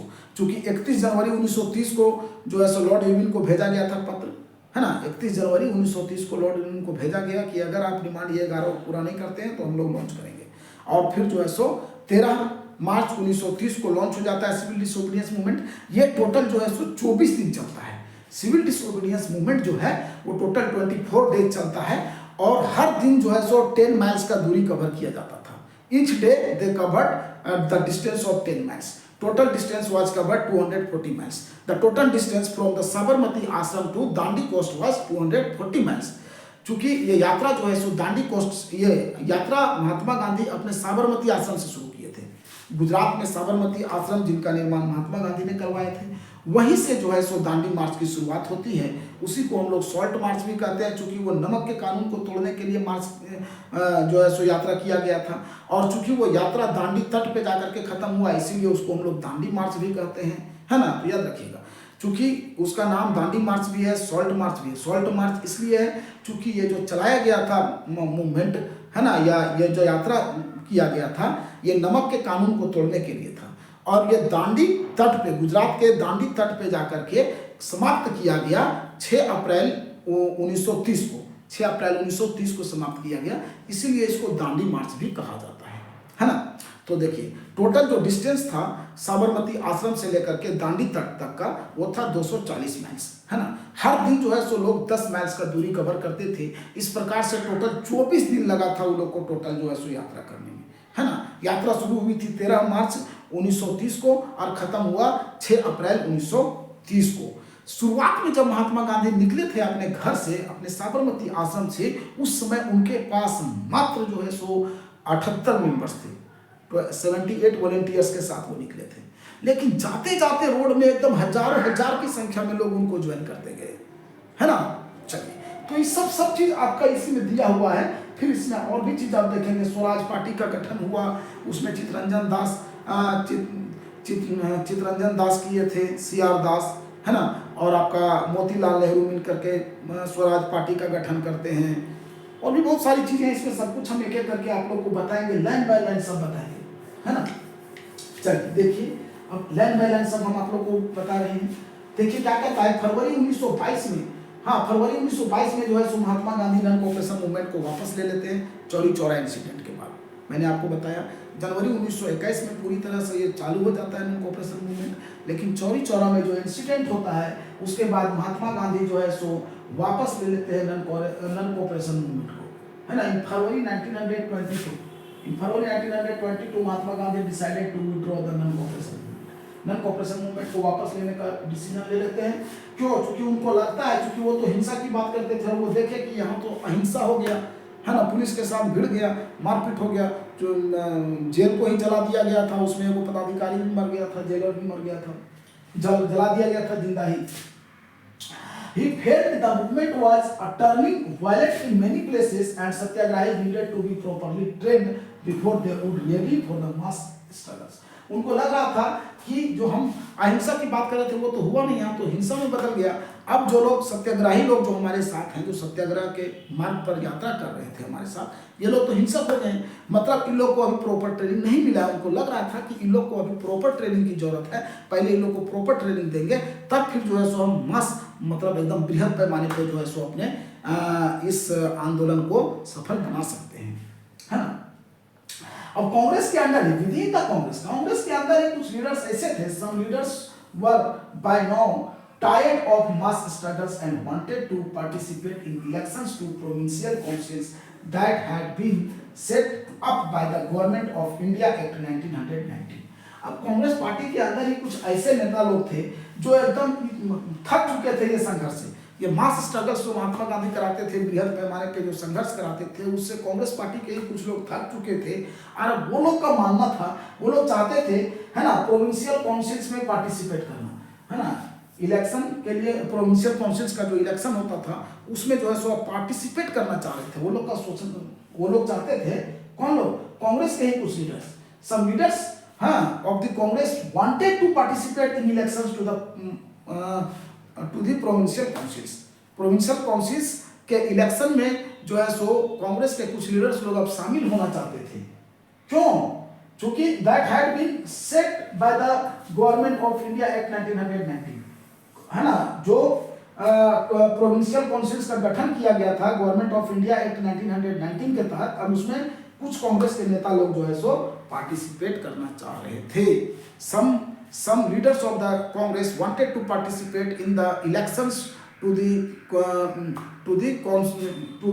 provincial councils, है ना, provincial councils which was set up by the government of India Act 1919.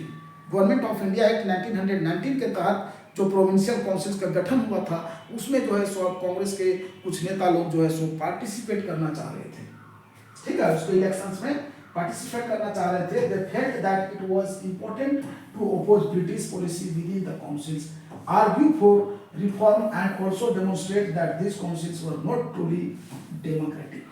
वो लोग क्यों पार्टिसिपेट करना चाहते थे? अब देखिए, उन लोग का सोच था, उन लोग को ऐसा महसूस होता था, लगता था कि अगर हम लोग वहाँ पार्टिसिपेट करेंगे, है ना, प्रोविंशियल काउंसिल्स में, तो हम लोग वहाँ पे जानेंगे कि वो लोग का क्या मन से, और उन लोग को विरोध कर पाएंगे वहाँ पे।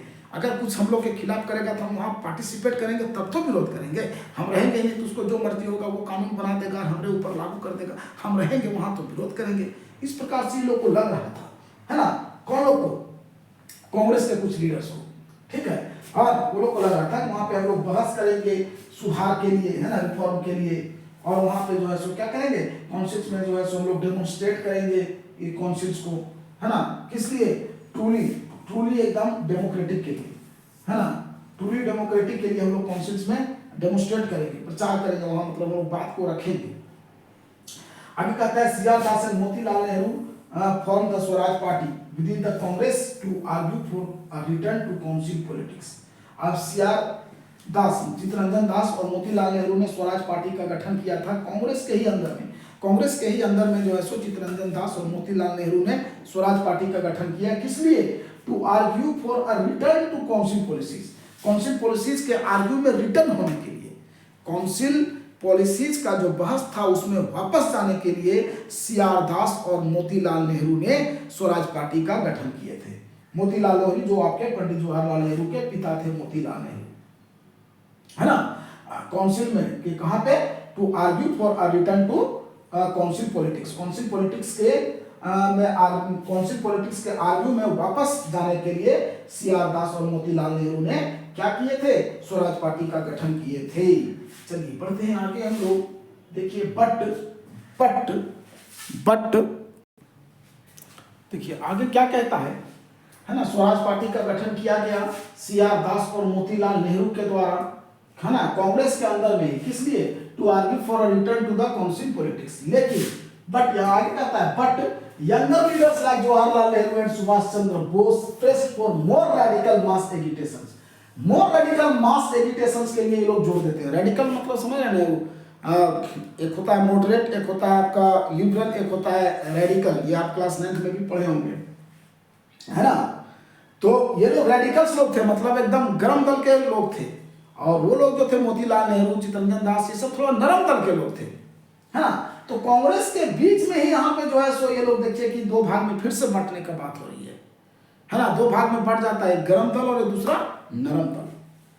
तो ये लोग कहते हैं कि हाँ, ये लोग क्या चाह रहे थे, हाँ ना, दूसरे लीडर जैसे महात्मा गांधी थे, पंडित जवाहरलाल नेहरू और सुभाष चंद्र बोस, जो यंगर लीडर्स थे, यंग खून के थे, जवान जो थे अभी। एक होता है कि बुढ़ा हो गया तो थोड़ा सोच समझ के करेगा, नहीं खून खराबा ज्यादा नहीं करेंगे, जवान लोग डरेगा ही नहीं, मारेगा तुमको ही मार के फेंक देंगे हम, है ना, यंग लोग डरता नहीं है। तो जो यंग लोग थे जैसे पंडित जवाहरलाल नेहरू और सुभाष चंद्र बोस, वो लोग किस चीज पर जोर देते थे, मोर रेडिकल मास एजिटेशंस पर जोर दिए, है ना, मोर रेडिकल मास एजिटेशंस पर, और फुल इंडिपेंडेंस की मांग किया, है ना, पूर्ण स्वतंत्रता की मांग पर ये लोग जोर दे रहे थे। और इसी के लिए जो है सो आपका जो 1929 में दिसंबर में जो कांग्रेस का अधिवेशन होता है वो पंडित जवाहरलाल नेहरू की अध्यक्षता में होता है, उसमें जो है सो पूर्ण स्वराज का मांग किया जाता है ना, फुल इंडिपेंडेंस का मांग किया जाता है, और ये डिक्लेयर कर दिया जाता है कि 26 जनवरी 1930 को हम लोग जो है सो स्वतंत्रता दिवस मनाएंगे, पूर्ण स्वतंत्रता दिवस मनाएंगे। हालांकि ऐसा हो नहीं पाता है, 26 जनवरी 1930 को हमारा देश स्वतंत्र नहीं हो पाता है। तो उसी को याद रखने के लिए हम लोग जिसे कहते हैं ना, 26 जनवरी 1950 को ही हमारा संविधान क्यों लागू हुआ, हमारा संविधान तो बन करके 26 नवंबर 1949 को ही तैयार हो गया था, तो उसको 26 नवंबर 1949 के बाद कभी भी हम लोग लागू कर सकते थे, 27 नवंबर को भी लागू कर सकते थे, लेकिन नहीं, क्योंकि 26 जनवरी 1930 जो था वो हमारे इतिहास में एक बहुत ही यादगार दिन था। तो उसको यादगार दिन रखने के लिए जो है सो 26 जनवरी 1950 को हमारा संविधान लागू किया गया था, है ना। चलिए आगे हम लोग सब एक एक करके देखते हैं क्या कहता है। इन सच सिचुएशन, इस सिचुएशन में internal debate and decisions two factors again shaped Indian politics towards the late 1920। 1920 में फिर से जो है सो कांग्रेस पार्टी के बीच में ही विवाद होने लगा, है ना। दो फैक्टर्स आ गया। पहला क्या था, पहला था the effect of the world wide economic depressions. 1920 के बीच में ही इंटरनल, आंतरिक जो है सो डिबेट होने लगा, अंदर में ही जो है सो डिबेट हो गया। तो दो फैक्टर्स था, वो फैक्टर्स क्या क्या था 1920 के, है ना, लेट 1920 मतलब 1920 के जो दशक था उसके अंतिम पड़ाव की बात कर रहा है। अंतिम समय में एग्रीकल्चर का दाम बढ़ जाता है, एग्रीकल्चर का दाम घटने लगता है। 1926 में एग्रीकल्चर का दाम कम होना शुरू हो गया और 1930 तक एग्रीकल्चर का दाम ही खत्म हो जाता है, कोलैप्स्ड आफ्टर 1930। 1926 में जो है सो एग्रीकल्चरल प्रोडक्ट जो था, अनाज का दाम जो है सो घटने लगा और 1930 आते आते इसका दाम एकदम खत्म हो जाता है। मार्केट में कोई पूछता ही नहीं है अनाज को, है ना। 1926 में एग्रीकल्चरल प्रोडक्ट्स का दाम घटना शुरू होता है, एग्रीकल्चरल प्राइस घटना शुरू होता है। एग्रीकल्चरल प्राइस जो है सो 1926 में घटना शुरू होता है, 1930 आते आते ये कोलैप्स हो जाता है, मतलब एकदम खत्म हो जाता है। अब प्राइस कुछ है ही नहीं, कोई मांग ही नहीं रहा, कोई डिमांड ही नहीं है। As the demand for agriculture goods fell and exports decline. अब डिमांड एग्रीकल्चरल गुड्स का जो था वो घट गया, फेल हो गया, है ना, गिर गया। और एक्सपोर्ट्स जो होता था, निर्यात जो होता था वो भी घट गया। अब जो बाहर लोग भेजते थे, निर्यात जो होता था एग्रीकल्चरल गुड्स का, वो एकदम जो है सो घट गया और मार्केट में डिमांड भी एकदम गिर गया था, है ना। 1926 में एग्रीकल्चरल प्राइस घटना शुरू हुआ और 1930 आते आते एकदम पूरा कोलैप्स हो गया, है ना, पूरा एकदम खत्म हो गया, कोलैप्स हो गया।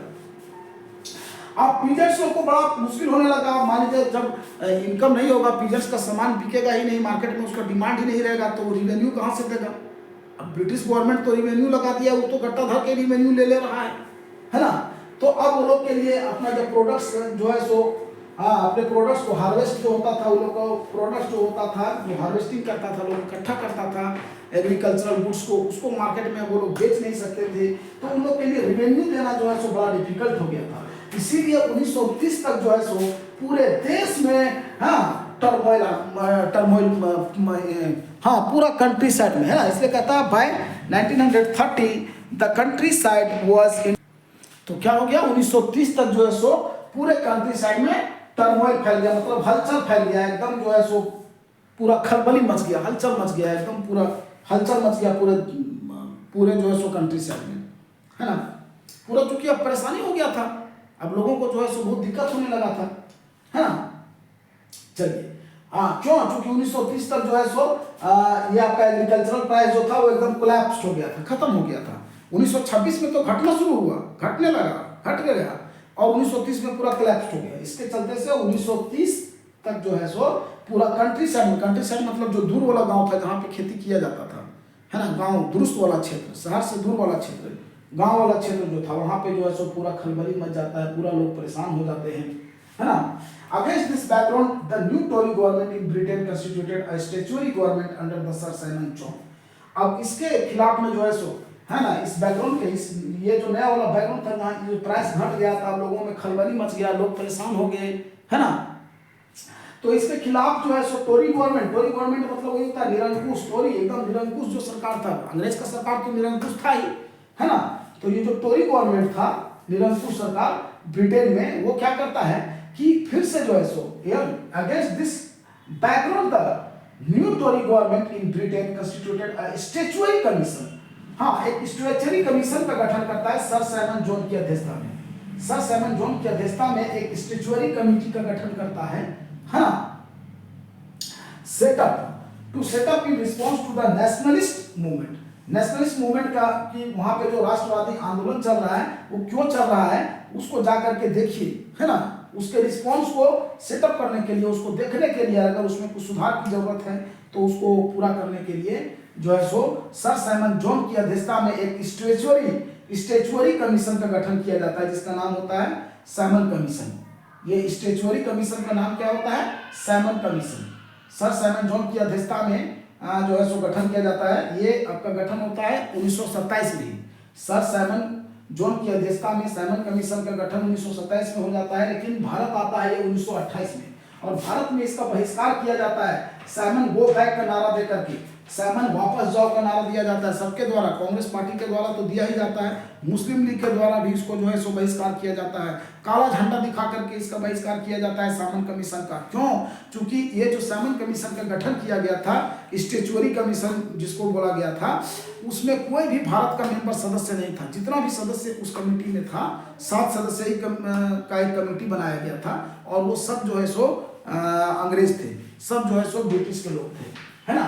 तो वही कह रहा है यहाँ पे, देखिए कि इस टोरी गवर्नमेंट, है ना, against This background, the new Tory government in Britain constituted a statutory commission under Sir Simon Jones set up in response to nationalist movement. The commission was to look into the functioning of the constitutional system in India and suggest changes.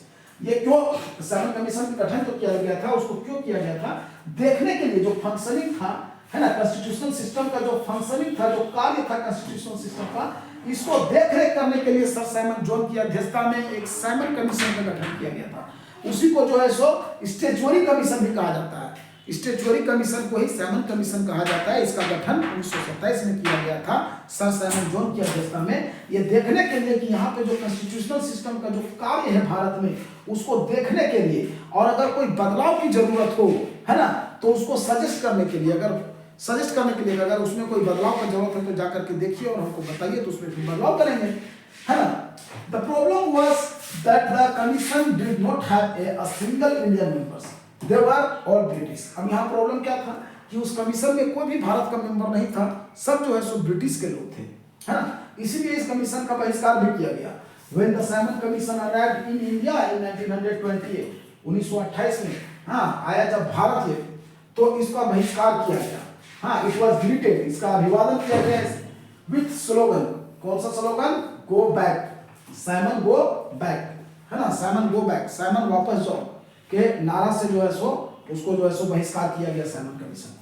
इसमें सब party थे, all party including the Congress and the Muslim league participated in the demonstrations. आगे जो demonstration था, मतलब जो विरोध किया जा रहा था साइमन कमीशन का, उसमें सिर्फ मुस्लिम लीग ही नहीं या सिर्फ कांग्रेस ही नहीं, सारे पार्टीज लोग जो है सो भारत के जितने भी पार्टीज थे, उसमें आपका मुस्लिम लीग पार्टी था, कांग्रेस पार्टी था, ये सब मिल करके जो है सो साइमन कमीशन का विरोध किए थे। साइमन कमीशन के विरोध प्रदर्शन में सब लोग जो है सो पार्टिसिपेट किए थे। In an effort to win them over, the Viceroy Lord Irwin announced in October 1929। अब ये लोग को पर विजय प्राप्त करने के लिए, अब देखिए कि यहाँ तो बड़ा विवाद हो गया, विवाद को कंट्रोल करना अंग्रेज लोग के लिए भी बड़ा मुश्किल हो जाता था। वो लोग भी डरता था अंदर से, ऐसा नहीं है, हाँ, भले ही वो लाठीचार्ज कराता था, मारवाता था, पिटवाता था, लेकिन उसको भी डर था कि अगर आंदोलन बहुत ज्यादा उग्र हो जाएगा तो संभालना उन लोग के लिए भी दिक्कत हो जाता था, है ना। तो लॉर्ड इरविन क्या कहता है, अनाउंस करता है ना, अक्टूबर 1929 में, और वैक ऑफर, एक बहुत भयंकर बड़ा ऑफर दे देता है, डोमिनियन स्टेटस का ऑफर दे देता है ना। ये जो डेमोन्स्ट्रेट कर रहे थे वो लोग को जो है सो अक्टूबर 1929 में, है ना, एक जो है सो ऑफर देते हैं, और वो ऑफर क्या होता है, डोमिनियन स्टेटस का, डोमिनियन स्टेटस का ऑफर दे देते हैं for India in an unspecified future. लेकिन वो कोई टाइम नहीं देते हैं कि कब आपको हम डोमिनियन स्टेटस देंगे, डोमिनियन स्टेटस देंगे, लेकिन कब देंगे ये कोई टाइम नहीं देते हैं। वो अनसिक्योर्ड फ्यूचर था, है ना, अनस्पेसिफाइड फ्यूचर था। अब जो है सो and a round table conference to discuss a future constitutions, और वो जो है सो राउंड टेबल कॉन्फ्रेंस बुलाता है, गोलमेज सम्मेलन। अब 3 ठो, अब इसके बारे में थोड़ा आपको बता देते हैं स्टूडेंट्स। 3 ठो गोलमेज सम्मेलन टोटल हुआ था। एक हुआ था 1930 में, एक हुआ था 1931 में, और एक हुआ था 1932 में। 1930 से लेकर के 32 तक 3 ठो गोलमेज सम्मेलन हुआ था, है ना। और ये सब सम्मेलन जो है सो इंग्लैंड में होता था, और वहाँ पे जो है सो महात्मा गांधी को बुलाया गया था, है ना। और महात्मा गांधी सिर्फ एक ही गोलमेज सम्मेलन में भाग लिए थे, और भारत का एकमात्र नेता थे जो तीनों गोलमेज सम्मेलन में भाग लिए थे, वो थे डॉक्टर भीमराव अंबेडकर। डॉक्टर भीमराव अंबेडकर जो थे, जो हमारे संविधान के पिता भी कहे जाते हैं, है ना, वो जो है सो तीनों गोलमेज सम्मेलन में भाग लिए थे, है ना। तो देखिए, अब कहते हैं कि हम लोग जो है सो इस ये सब जो बातें हैं डोमिनियन स्टेटस का, ये जो भी है, ये सब हम लोग गोलमेज सम्मेलन में बात करेंगे, है ना। और जो है सो कहते हैं this did not satisfy the Congress leaders, लेकिन ये कांग्रेस लीडर्स को संतुष्ट नहीं कर सका। The radicals with in the Congress led by, है ना, रेडिकल्स लोग जो थे कांग्रेस के अंदर में, जो नेतृत्व किए जा रहे थे जवाहरलाल नेहरू और सुभाष चंद्र बोस के द्वारा, वो लोग ज्यादा असर्टिव हो गए, है ना। वो लोग क्या हो गए, ज्यादा असर्टिव हो गए।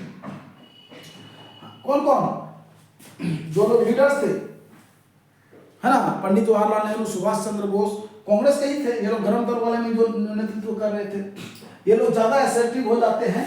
और the liberals and moderates, liberal और मॉडरेट्स जैसे आपका जो लोग नरम दल के थे, है ना, were proposing a constitutional system within the framework of British dominion. British वो लोग का कहना था कि कुछ सुधार होना चाहिए, संवैधानिक सुधार होना चाहिए, शासन ब्रिटिश ही करे, ये किन लोग का मानना था, लिबरल और मॉडरेट्स। लिबरल और मॉडरेट्स लोग का कहना था ठीक है आप शासन करिए लेकिन संविधान में सुधार होना चाहिए, मतलब भारतीयों को भी कुछ अधिकार मिलना चाहिए। लेकिन जो गर्म दल के थे, जो यंग ब्लड के थे, जैसे सुभाष चंद्र बोस और पंडित जवाहरलाल नेहरू, वो लोग का कहना था नहीं, उसके अंडर में हम लोग नहीं रहेंगे, अब हम लोग को पूरी तरह से स्वतंत्रता चाहिए, अंग्रेज भागो यहाँ से, तो मार के खून खराबा कर देंगे, है ना, एकदम पूरा खौल गए थे ये लोग। कहता gradually lost their influence in December 1929, धीरे धीरे अपना प्रभुत्व जो है सो दिसंबर 1929 में ये लोग खो देते हैं, कौन, ब्रिटिश लोग। अब क्या होता है धीरे धीरे, पंडित जवाहरलाल नेहरू की अध्यक्षता में जो दिसंबर 1929 में, है ना, दिसंबर 1929 में जो पंडित जवाहरलाल नेहरू की अध्यक्षता में जो लाहौर में कांग्रेस का अधिवेशन होता है, उसमें पूर्ण स्वराज का डिमांड किया जाता है, फुल इंडिपेंडेंस। पहली बार पूर्ण स्वराज का डिमांड किया गया। कांग्रेस का जो अधिवेशन हुआ था दिसंबर 1929 में लाहौर में, है ना, कहां पे हुआ था, दिसंबर 1929 में लाहौर में जो कांग्रेस का अधिवेशन हुआ था, वहीं पे जो है सो पूर्ण स्वराज का मांग किया गया। और ये जो अधिवेशन हुआ था वो पंडित जवाहरलाल नेहरू की अध्यक्षता में हुआ था, जो एक यंग लड़का थे, गर्म दल के थे, एकदम मतलब जोश वाले थे, है ना, उत्सुक भी थे, जोशीले भी थे, ठीक है। और वही जो वहां पे जो पूर्ण स्वराज का मांग किया गया, उसी में यह घोषणा किया गया कि 26 जनवरी 1930 को हम लोग जो है सो पूर्ण स्वतंत्रता दिवस मनाएंगे। हालांकि ये हो नहीं पाया था, मैंने अभी आपको बताया भी था। It was declared that 26 January 1930 would be celebrated as independence day. 26 जनवरी 1930 जो है सो इंडिपेंडेंस डे के रूप में मनाया जाएगा। The day when people were to take place in struggle for complete independence. अब वो दिन था जिस समय लोग तैयार थे पूरी तरह से जो है सो इंडिपेंडेंस मनाने के लिए, इंडिपेंडेंस का संघर्ष कर रहे थे लोग, पूरी तरह से तैयार थे कि लोग इंडिपेंडेंस मनाएंगे, है ना, हम लोग जो है सो प्लेस करेंगे, स्ट्रगल फॉर इंडिपेंडेंस, प्रतिज्ञा किया सब लोग, है ना, कि हम लोग जो है सो संघर्ष करेंगे, पूरी तरह से इंडिपेंडेंस के लिए संघर्ष करेंगे, ये प्रतिज्ञा कर लिया लोग। लेकिन but The celebrations attracted very little attention। लेकिन ये जो सेलिब्रेशन था वो बहुत कम प्रभाव पड़ा इसका, है ना, ये इसका जो अट्रैक्शन था वो बहुत कम हुआ, क्योंकि इसको रिप्रेस कर दिया गया अंग्रेज लोगों के द्वारा, है ना। But the celebrations attracted very little attention, so Mahatma Gandhi had to find a way to relate this abstract idea of freedom to more concrete issue of everyday life. अब जब ये उतना प्रभावी नहीं रहा था, महात्मा गांधी को जो है सो एक नया आइडिया जो है सो ढूंढना पड़ा, है ना, क्यों, क्योंकि ये तो सफल नहीं हुआ 26 जनवरी 1930 वाला।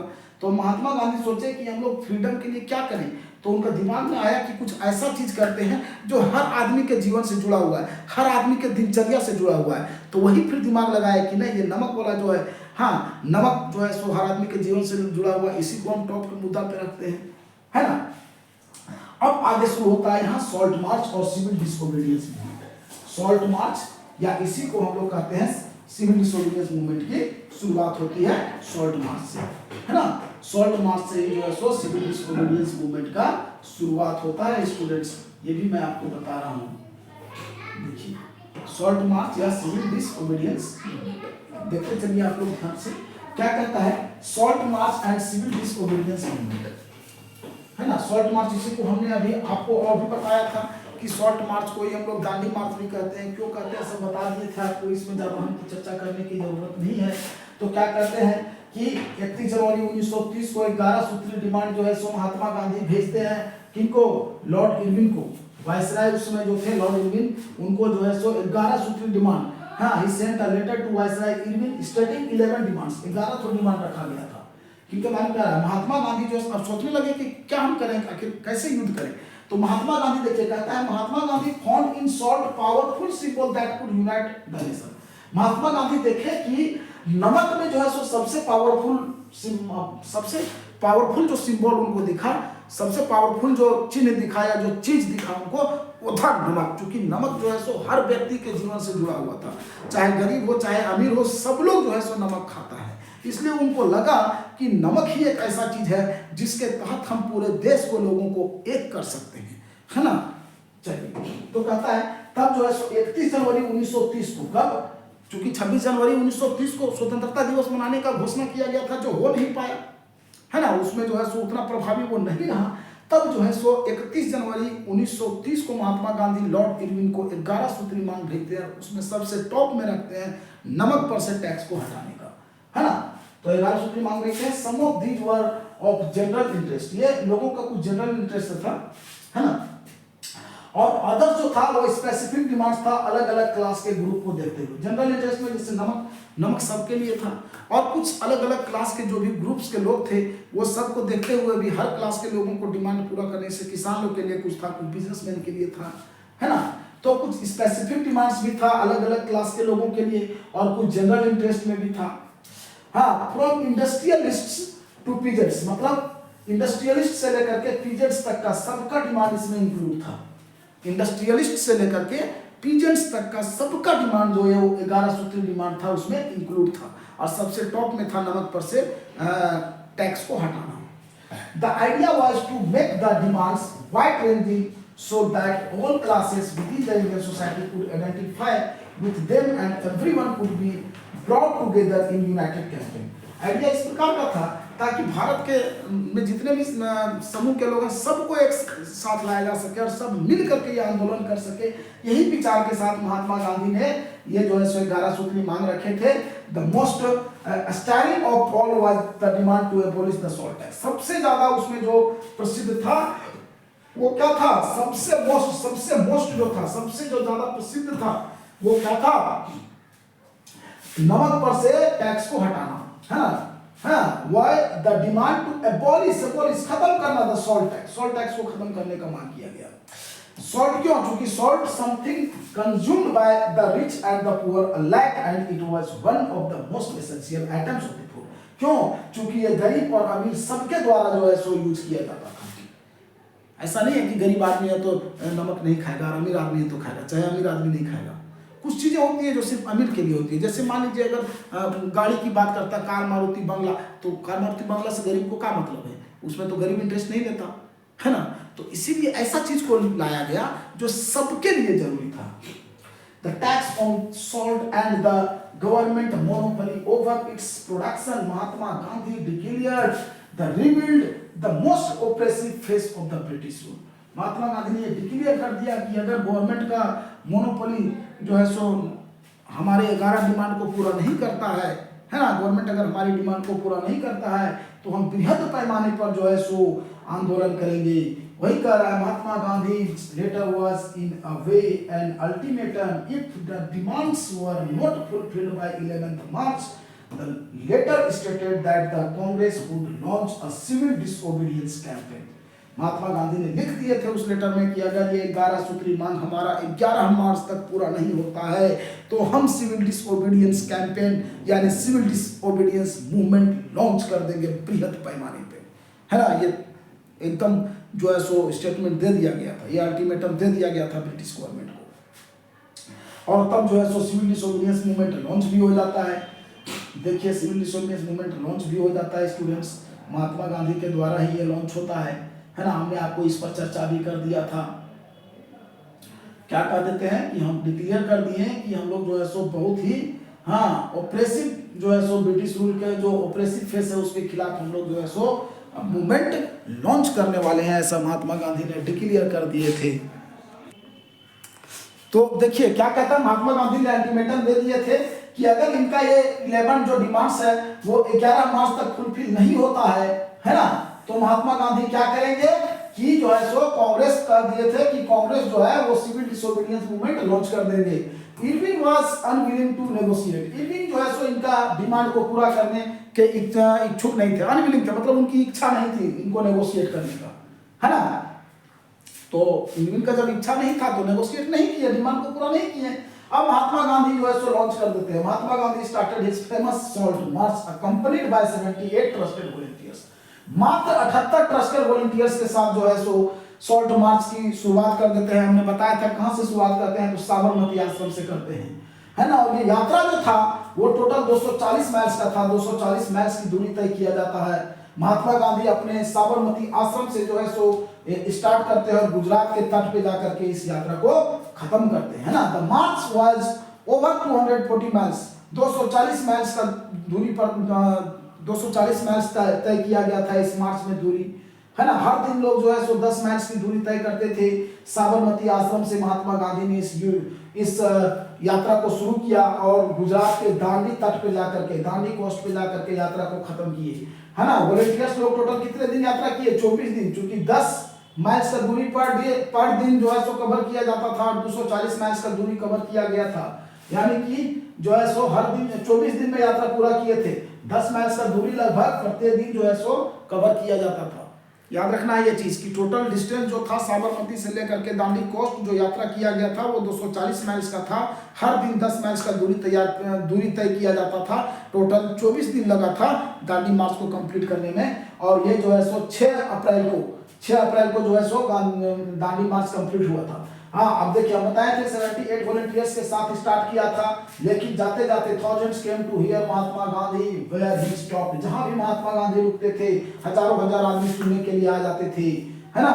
He told them what he meant by Swaraj and urged them to peacefully defy the British।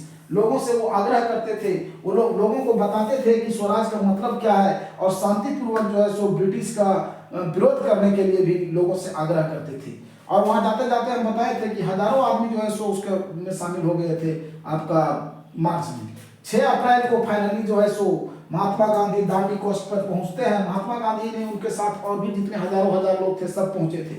And ceremony violated the law. और उसके बाद वहां पे नमक के कानून को जो है सो वायलेट करते हैं, मतलब उनका तोड़ते हैं, उनको वायलेट करते हैं। नमक कानून को जो है सो नमक कानून को तोड़ने का जश्न मनाते हैं। कैसे मनाते हैं? तो बाय मैन्युफैक्चरिंग सॉल्ट, है ना, manufacturing salt by boiling sea water. समुद्र के पानी को बॉयल करके महात्मा गांधी खुद से जो है सो नमक बना करके नमक कानून को तोड़ देते हैं। This mark the beginning of the civil disobedience movement. यहीं से जो है सो सिविल डिसओबीडियंस मूवमेंट की शुरुआत होती है। अब कहता है, अब सिविल डिसओबीडियंस मूवमेंट और नॉन कोऑपरेशन मूवमेंट अलग कैसे था? अब ध्यान से देखिए, एक नॉन कोऑपरेशन मूवमेंट था और एक सिविल डिसओबीडियंस मूवमेंट था, है ना। सिविल डिसओबीडियंस मूवमेंट और नॉन कोऑपरेशन मूवमेंट अलग कैसे था, इसके बारे में पूछ रहा है। People were no asked not only to refuse cooperation. अब लोगों को देखिए, नॉन कोऑपरेशन मूवमेंट में क्या था कि लोगों से जो है सो ये कहा जाता था कि ब्रिटिश को कोऑपरेट मत कीजिए। नॉन कोऑपरेशन मूवमेंट में सिर्फ कोऑपरेशन की बात किया जा रहा था। महात्मा गांधी ने डिक्लेयर किए थे अपने 1909 का जो किताब लिखे थे हिंद स्वराज, उसमें कि ब्रिटिश हमारे ऊपर शासन कर रहा है हमारे कोऑपरेशन की वजह से। तो कोऑपरेट तो करना भी इंडियन लोग छोड़ दिया था, तो क्या ब्रिटिश भाग गया? नहीं भागा था, है ना। तब जो है सो सिविल डिसओबीडियंस मूवमेंट चलाया गया। अब सिविल डिसओबीडियंस मूवमेंट में क्या था कि ब्रिटिश को कोऑपरेट तो करना ही नहीं है, वो तो ठीक है नहीं कर रहे हैं, वो तो नॉन कोऑपरेशन मूवमेंट में भी कोऑपरेट नहीं कर रहे थे। अब यहाँ कह रहा है कि उसकी आज्ञा का भी पालन नहीं करना है, उसकी अवहेलना करना है, उसका जितना भी नियम कानून है सब भंग करना है, खत्म करना है, उसको हम लोग को अवहेलना करना है, हाँ, डिसओबे करना है उसको, है ना। क्या कह दिया गया कि डिसओबे करना है ब्रिटिश का जो है सो, ब्रिटिश को हम लोग को डिसओबे करना है। तो इस प्रकार से पहला डिफरेंस हो गया कि उस समय सिर्फ कोऑपरेट नहीं करने की बात कही गई थी, यहाँ पे कहा गया कि उन लोग को बहिष्कार करना है, डिसओबे करना है ना, उसको जो है सो डिसओबे करना है ब्रिटिश को। ठीक है, चलिए बढ़ते हैं आगे, हम लोग आगे और देखते हैं स्टूडेंट्स क्या है। ये एक फिगर है, देख लीजिए, दांडी मार्च में जो जा रहे हैं। During the salt march Mahatma Gandhi was accompanied by 78 volunteers on the way, they were joined by thousands. ये हम बताए थे आप लोग को, हजारों आदमी जो है सो जाते जाते जो है सो वहां जुड़ गए थे, है ना। सॉल्ट मार्च के समय महात्मा गांधी 78 वॉलंटियर्स के साथ यात्रा शुरू किए थे, लेकिन रास्ता में उनको हजारों लोग जो है सो ज्वाइन कर लिए और जब दांडी तट पे पहुंचे तो हजारों लोग इनके साथ हैं। देखिए यहाँ पे एकदम बहुत सारे लोग, हालांकि फिगर में पूरा बढ़िया से नहीं दिख रहा है, पीछे तरफ भी बहुत सारे लोग हैं, सब जो है सो ये देखिए महात्मा गांधी हमारे हैं, भारत के, जिनको राष्ट्रपिता का दर्जा दिया गया है ना। चलिए आगे देखते हैं हम लोग, आगे बढ़ते हैं। With the British as they had done in 1921 and 22 but also to break colonial laws। अब क्या कहता है, ब्रिटिश के साथ जो था, है ना, ब्रिटिश के साथ यहाँ पे कह रहा है people were now asked not only to refuse the cooperation with British। लोगों को नॉन कोऑपरेशन मूवमेंट में सिर्फ कहा गया था कि ब्रिटिश को कोऑपरेट नहीं करना है, लेकिन यहाँ कहा गया कि सिर्फ आपको ब्रिटिश का कोऑपरेशन नहीं करना है, वही पर्याप्त नहीं है, उसके अलावा भी और बहुत कुछ करना है ना। As they had done in 1921 but also to break colonial laws। कहा गया कि 1921-22 में जो नॉन कोऑपरेशन मूवमेंट चला था, उसमें सिर्फ लोगों से ये आग्रह किया गया था कि आप ब्रिटिश को अगर कोऑपरेट नहीं कीजिएगा तो वो स्वतः भाग जाएगा, लेकिन ऐसा हुआ नहीं। अब यहाँ पे क्या कह रहा है कि यहाँ कह रहा है कि ब्रिटिश को तो कोऑपरेट करना ही नहीं है, वो तो ठीक है, लेकिन उसके अलावा उसके रूल को भी, उसके कानून को भी तोड़ना है। कॉलोनियल जो लॉज है, मतलब उपनिवेशिक जो नियम कानून है, उसको भी तोड़ना है, उसके नियम कानून को भी तोड़ना है, उसकी अवहेलना करना है, उसको डिसओबे करना है हम लोग को, है ना। ब्रिटिश लॉ को जो है सो डिसओबे करना है, उसके नियम कानून को तोड़ देना है, ऐसा कहा गया सिविल डिसओबीडियंस मूवमेंट में, है ना। People were asked to not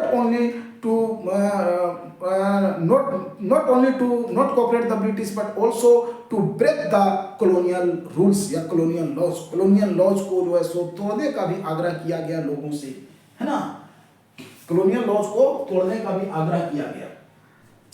Thousands in different parts of the country broke the salt law, है ना। बहुत सारे लोग, हजारों हजार संख्या में, जैसे जो लोग गए थे महात्मा गांधी के साथ दांडी तट पे, वो लोग तो नमक के कानून को तोड़े ही, उसके अलावा देश के और अन्य बहुत सारे हिस्सा में जो है सो हजारों हजार लोग जो है सो नमक के कानून को तोड़ने लगे, है ना। हर लोग जो है सो नमक बनाने लगे, है ना। Manufactured salt and demonstrated in front of the government salt factories. अब जो है सो देश के बहुत सारे हिस्से में नमक बनाया जाने लगा, नमक कानून तोड़ा जाने लगा, और वो नमक बना करके जो है सो जो फैक्ट्रीज था, जो कारखाना था ब्रिटिश का, जहाँ नमक बनाया जाता था, वहाँ पे जाकर के डेमोन्स्ट्रेट करने लगे लोग, है ना। वहाँ पे जाकर के डेमोन्स्ट्रेट करने लगे गवर्नमेंट, ये आपका सॉल्ट फैक्ट्रीज के सामने, सरकार का जो सॉल्ट फैक्ट्रीज था उसके सामने भी लोग डेमोन्स्ट्रेट करने लगे। As the movement spread, foreign clothes was boycotted and liquor shops were picketed। और जैसे जैसे मूवमेंट बढ़ने लगा, विदेशी कपड़ों को जो है सो बहिष्कार किया जाने लगा, पीजेंट्स लोग जो है सो रिफ्यूज करने लगे रिवेन्यू देने से, चौकीदार टैक्स, विलेज ऑफिसर रिजाइन, ये सब रिजाइन करने लगा। And in many places forest people violated forest law on going into the reserve forest to collect wood and graze cattle.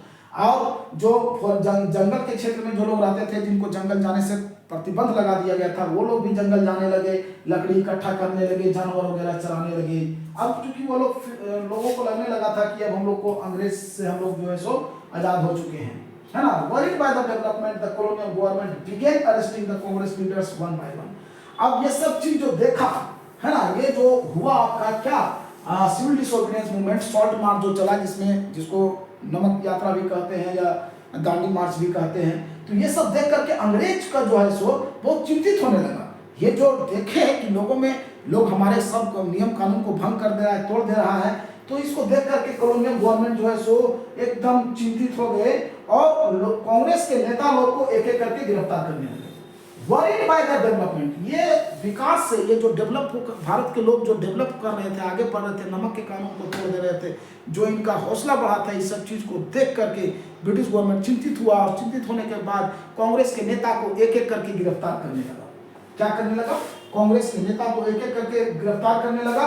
This led to the violent clashes in many places, जिसके वजह से फिर से जो है सो अहिंसा बहुत सारे जगह में फैल गया, है ना। जब when Abdul Ghaffar Khan, a devout disciple of Mahatma Gandhi, was arrested in April 1930, 1930 में महात्मा गांधी का एक परम भक्त थे, है ना, डिवोट डिसिपल था, है ना, उसका जो है सो एकदम परम शिष्य था, उनका परम शिष्य डिवोट डिसिपल महात्मा गांधी के एक शिष्य थे, उनका नाम था अब्दुल गफ्फार खान। उनको अरेस्ट कर लिया गया अप्रैल 1930 में, याद रखिएगा इस सब्जेक्ट। अप्रैल 1930 में Abdul Ghaffar Khan, who was the devout disciple of Mahatma Gandhi, was arrested by the British, है ना। अब्दुल गफ्फार खान ये महात्मा गांधी के परम शिष्य थे, और इनको जो है सो अप्रैल 1930 में गिरफ्तार कर लिया गया, जिसके वजह से angry crowds demonstrated in the streets of Peshawar. अब जो क्रोधित लोग थे, है ना, जो भीड़ था, गुस्साए हुए भीड़, वो सब जो है सो पेशावर के रास्ते में डेमोन्स्ट्रेट करने लगे। किस लिए?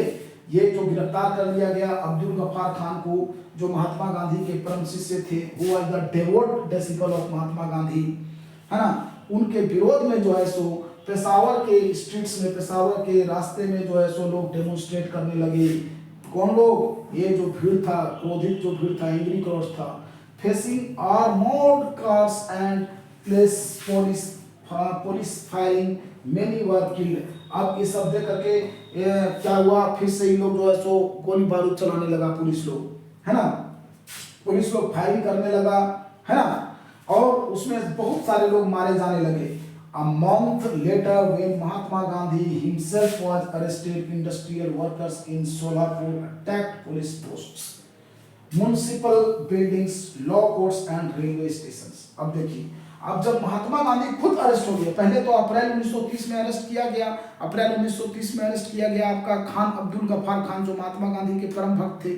इसको देख करके जो भीड़ था, गुस्साई हुई भीड़, वो जो है सो सब प्रचार करने लगे, पेशावर के रास्ते में डेमोन्स्ट्रेट करने लगे। जिसके बाद जो है सो फिर से ये लोग गोली बारूद चलवाने लगा, है ना। अंग्रेज लोग जो है सो, अंग्रेज का जो सेना लोग था वो सब गोली बारूद चलाने लगा। और उसके बाद महात्मा गांधी को भी अरेस्ट कर लिया जाता है। तब जो है सो इंडस्ट्रियल वर्कर्स लोग जो थे सोलापुर में, कहाँ पे, सोलापुर के इंडस्ट्रियल वर्कर्स लोग भी अब अटैक करने लगे पुलिस पोस्ट्स पे, कि सब तुम अब्दुल गफ्फार खान को तो गिरफ्तार कर भी किया, महात्मा गांधी को भी गिरफ्तार कर रहा है, और हम लोग जब शांतिपूर्वक जो है सो डेमोन्स्ट्रेट कर रहे हैं तो आप हमारे ऊपर फायरिंग कर रहे हैं, चलिए अब हम लोग भी लूटपाट करते हैं, है ना। सोलापुर में जब के वर्कर्स लोग जो थे, इंडस्ट्रियल वर्कर्स सोलापुर के, वो लोग अटैक कर दिए पुलिस पोस्ट्स पे, म्युनिसिपल बिल्डिंग्स पे, लॉ कोर्ट्स पे, रेलवे स्टेशन पे, ये सब चीज पर जो है सो ये लोग अटैक करने लगे थे, है ना, अटैक करने लगे। उसके बाद देखिए क्या कहता है, ये देखिए फिगर भी है, पुलिस क्रैक डाउन ऑन सत्याग्रही। 1930 में जो सत्याग्रही लोग के ऊपर जो पुलिस लोग क्रैक करता है, मतलब जो, हाँ, पुलिस लोग जो मारपीट करता है ना, वो दिखाया गया किस प्रकार से पुलिस क्रैक डाउन करता है सत्याग्रही को। 1930 में ये फिगर दिया गया है, इसको भी आप लोग देख लीजिए, है ना। फिगर वाला भी क्वेश्चन जो कि कहीं कहीं आजकल पूछा जा रहा है, फिगर दे देगा, पूछेगा क्या है तो उसको बताना है, तो आप लोग फिगर को भी ध्यान से देख लीजिएगा, याद रखिएगा कौन कौन सा फिगर क्या क्या चीज का है। तो कहता है जब सोलापुर में जो है सो इंडस्ट्रियल वर्कर्स लोग अटैक करने लगे पुलिस पोस्ट्स पे, म्युनिसिपल बिल्डिंग्स पे, है ना, law courts and railway stations पे, all structures that symbolize British rule, जो भी स्ट्रक्चर्स में ब्रिटिश रूल का चिन्ह मिलता था वो सब को जो है सो लोग ध्वस्त करने लगे, वो सब को उजाड़ने लगे। A frightened government responded with a policy of brutal repression. अब फिर से जो है सो ये जो भयभीत सरकार था, डरा हुआ सरकार था, वो फिर रिप्रेशन का काम, मतलब लोगों को तंग करना, शोषण करना, मारपीट, जो मर्जी सो करने लगा फिर से, है ना। एकदम बुरी तरह से लोगों को परेशान किया जाने लगा, मारपीट किया जाने लगा। सत्याग्रही जो शांतिपूर्वक सत्याग्रह कर रहे थे, पीसफुल सत्याग्रही वर अटैक्ड, है ना, जो शांतिपूर्वक सत्याग्रही लोग जो थे उसके ऊपर अटैक किया जाता है। महिलाओं को पीटा जाता है, बच्चों को पीटा जाता है, जिसमें लगभग 1 लाख लोग जो है सो अरेस्ट कर लिए जाते हैं। कब, जब जो है सो देखा गवर्नमेंट की ये जो है सो ज्यादा मामला बढ़ रहा है, तो फिर रिप्रेशन अपना जो है सो रिप्रेसिव फॉर्म में आ जाता है, मारपीट करना शुरू कर देता है ना, मारपीट करना शुरू कर देता है। देखिए बच्चों को भी मारा जाता है, महिलाओं को भी मारा जाता है, और लगभग जो है सो 1 लाख लोगों को अरेस्ट कर लिया जाता है ना। 1 लाख लोगों को क्या कर लिया गया, अरेस्ट कर लिया गया। फिर कहता है इस सिचुएशन में महात्मा गांधी एक बार फिर से डिसाइड करते हैं मूवमेंट को बंद करने का। देखिए हमने आपको बताया था कि ये जो सिविल डिसोबीडियंस मूवमेंट था वो एक बार फिर से बंद कर देते हैं, है ना। In such a situation Mahatma Gandhi once again decided to call off the civil disobedience movement. जो सिविल डिसोबीडियंस मूवमेंट चलाया गया था, कब चालू हुआ था आपका हमने बताया था, नमक यात्रा के साथ, है ना। आपका 13 मार्च को स्टार्ट हुआ और आपका 6 अप्रैल को खत्म हुआ था। उसको जो है सो फिर से बीच में जो है सो एक बार बंद किया गया था सिविल डिसोबीडियंस मूवमेंट को। इस सिचुएशन में महात्मा गांधी के बारे में क्या कहता है, ये जो है सो मूवमेंट को बंद करने, फिर से जो है सो डिसाइड करते हैं बंद करने के लिए, और entering into the pact with Irwin on 5 March 1931। और वो ये डिसीजन करते हैं कि 5 मार्च 1931 को जो पैक्ट होगा, संधि होगा इरविन के साथ, है ना, जिसको नाम दिया गया गांधी इरविन पैक्ट। 5 मार्च 1931 को गांधी इरविन पैक्ट जो है सो हुआ। गांधी और महात्मा गांधी और लॉर्ड इरविन के बीच में जो समझौता हुआ उसी को कहा जाता है गांधी इरविन पैक्ट। ये हुआ था 5 मार्च 1931 को, है ना। जो पहला वाला देख रहे हैं ना, सिविल डिसोबीडियंस मूवमेंट की शुरुआत हुई थी सॉल्ट मार्च से, है ना, जो स्टार्ट हुआ था 13, हालांकि कहीं कहीं 11 मार्च भी दिया है, कहीं 12 मार्च भी दिया है ना, लेकिन एग्जैक्ट 13 मार्च ही होगा, क्योंकि आप काउंट करके देखिएगा 24 दिन चला था, तो 6 अप्रैल को खत्म हुआ था, तो उस हिसाब से 13 मार्च को ही होता है। चलिए, तो देखिए क्या कहता है कि 5 मार्च 1931 को फिर यहाँ पे महात्मा गांधी जब देखे कि बहुत ज़्यादा फिर दिक्कत होने लगा, खून खराबा होने लगा, तो फिर से महात्मा गांधी जो है सो सिविल डिसोबीडियंस मूवमेंट को बंद करने का डिसीजन लेते हैं। और जो है सो एक पैक्ट होती है गांधी और इरविन के बीच में, लॉर्ड इरविन और महात्मा गांधी के बीच में 5 मार्च 1931 को, लॉर्ड इरविन और महात्मा गांधी के बीच में 5 मार्च 1931 को एक समझौता होता है। उसी समझौता को गांधी इरविन पैक्ट कहा जाता है। पूछता है what do you mean by Gandhi Irwin pact, तो आपको लिखना है the pact which was signed between Mahatma Gandhi and Lord Irwin on 5 March 1931 that was known as Lord Irwin pact, Gandhi Irwin pact, उसको जो है सो गांधी इरविन पैक्ट कहा जाता है। कब हुआ था? 5 मार्च 1931 को। 5 मार्च 1931 को गांधी इरविन पैक्ट हुआ। इसमें गांधी जी जो है सो सहमति दर्शा दिए कि ठीक है हम पार्टिसिपेट करेंगे, है ना। गांधी जी ने consented to participate in the round table conference. Round table conference हमने बताया था कि 3 बार राउंड टेबल कॉन्फ्रेंस हुआ था। एगो 1930 में हुआ था पहला राउंड टेबल कॉन्फ्रेंस जिसमें गांधी जी भाग नहीं लिए थे, दूसरा में भाग लिए थे, तीसरा में भी भाग नहीं लिए थे। गांधी जी मात्र द्वितीय गोलमेज सम्मेलन में भाग लिए थे, है ना। Gandhi ji participated only in the second round table conference which was held in 1931, है ना। कहाँ पे? In England. But our father of our constitution, Dr. Bhimrao Ambedkar, he participated in all the 3 गोलमेज सम्मेलन। तीनों गोलमेज सम्मेलन में जो है सो भाग लिए थे हमारे डॉक्टर भीमराव अम्बेडकर, है ना। तो चलिए यहाँ तक आप लोग को कोई दिक्कत? 5 मार्च 1931 को गांधी इरविन पैक्ट हुआ, है ना। गांधी इरविन पैक्ट कब हुआ? 5 मार्च 1931 को। अब कहता है कि सेकंड राउंड टेबल कॉन्फ्रेंस में महात्मा गांधी पार्टिसिपेट के लिए सहमति दे दिए, है ना। The Congress had boycotted the first round table conference. First round table conference को कांग्रेस ने बहिष्कार कर दिया था, उसमें कांग्रेस पार्टी से कोई भी भाग नहीं लिया था।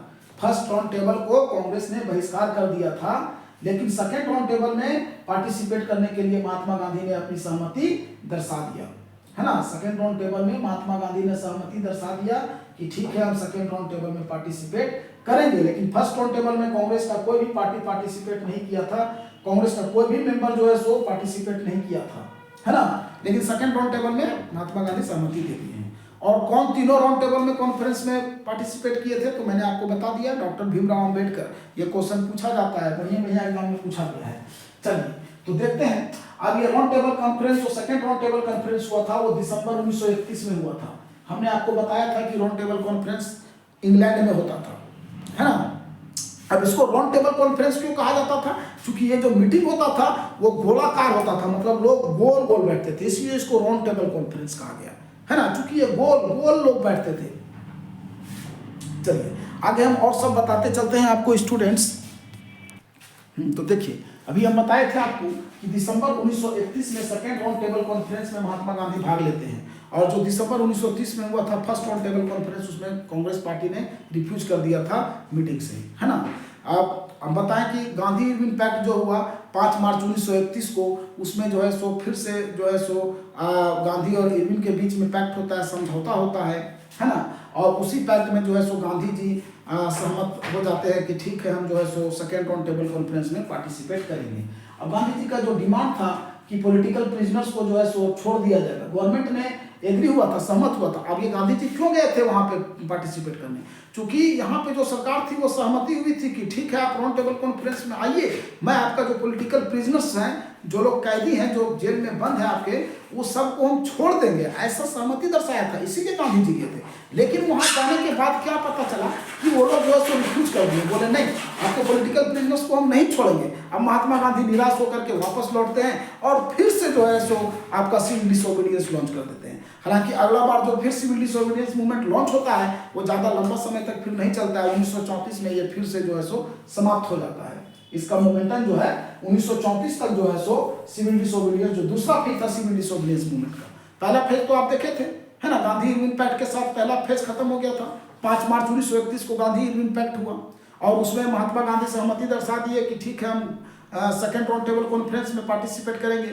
वो इसलिए ये सहमति दर्शाए थे क्योंकि गवर्नमेंट ने यह स्वीकार किया था कि आपके पॉलिटिकल प्रिजनर्स को जो है सो हम छोड़ देंगे, है ना। लेकिन ऐसा होता नहीं है। देखिए 1931 में महात्मा गांधी जो है so second road table conference में पार्टिसिपेट करते हैं। क्यों? क्योंकि गवर्नमेंट ने एग्री किया था, है ना, पॉलिटिकल प्रिजनर्स को रिलीज करने के लिए। गांधी जी चले जाते हैं लंदन में सेकेंड राउंड टेबल कॉन्फ्रेंस में, है ना, but the negotiations broke down. लेकिन जो ये जो नेगोशिएशंस हुआ था, है ना, गांधी और इरविन के बीच में जो नेगोशिएशंस हुआ था वो खत्म हो गया, उसको वहां स्वीकार नहीं किया गया। अब महात्मा गांधी एकदम डिसअपॉइंटेड होकर के, निराश होकर के लौटते हैं, निराश होकर के भारत लौट जाते हैं। कहाँ? भारत लौट जाते हैं एकदम निराश होकर के। और तब जो है सो ही discovered that the government had begun a new cycle of repressions. अब उनको पता चल जाता है कि सरकार ने हम लोगों को बर्बाद करने के लिए, हम लोग को रिप्रेस करने के लिए एक नया तरीका खोज लिया है। गफ्फार खान और जवाहरलाल नेहरू उस समय जेल में थे। जिस समय सेकेंड राउंड टेबल कॉन्फ्रेंस हो रहा था, महात्मा गांधी गए हुए थे लंदन, और उस समय गफ्फार खान और जवाहरलाल नेहरू ये लोग जो है सो जेल में थे। Ghaffar Khan and Jawaharlal Nehru both were in jail, दोनों जेल में थे। Congress had been declared illegal, Congress को इलीगल घोषित कर दिया कि कांग्रेस पार्टी जो है वो इलीगल है, इलीगल पार्टी है। और बहुत सारा मेजर जो है सो उनके ऊपर इंपोज कर दिया गया। A series of measures had been imposed to prevent meetings, है ना, मीटिंग्स को त्यागने के लिए, मीटिंग्स को प्रिवेंट करने के लिए बहुत सारा जो है सो उसके ऊपर मेजर्स को इंपोज कर दिया गया। किसके ऊपर? कांग्रेस पार्टी के ऊपर, है ना। कांग्रेस पार्टी को इलीगल घोषित कर दिया गया और उसके ऊपर बहुत सारा मेजर्स को इंपोज कर दिया गया। किस लिए? To prevent the meetings, meetings को प्रिवेंट करने के लिए बहुत सारा मेजर्स जो है सो इंपोज कर दिया गया कांग्रेस पार्टी पे, और कांग्रेस पार्टी को इलीगल भी घोषित कर दिया गया।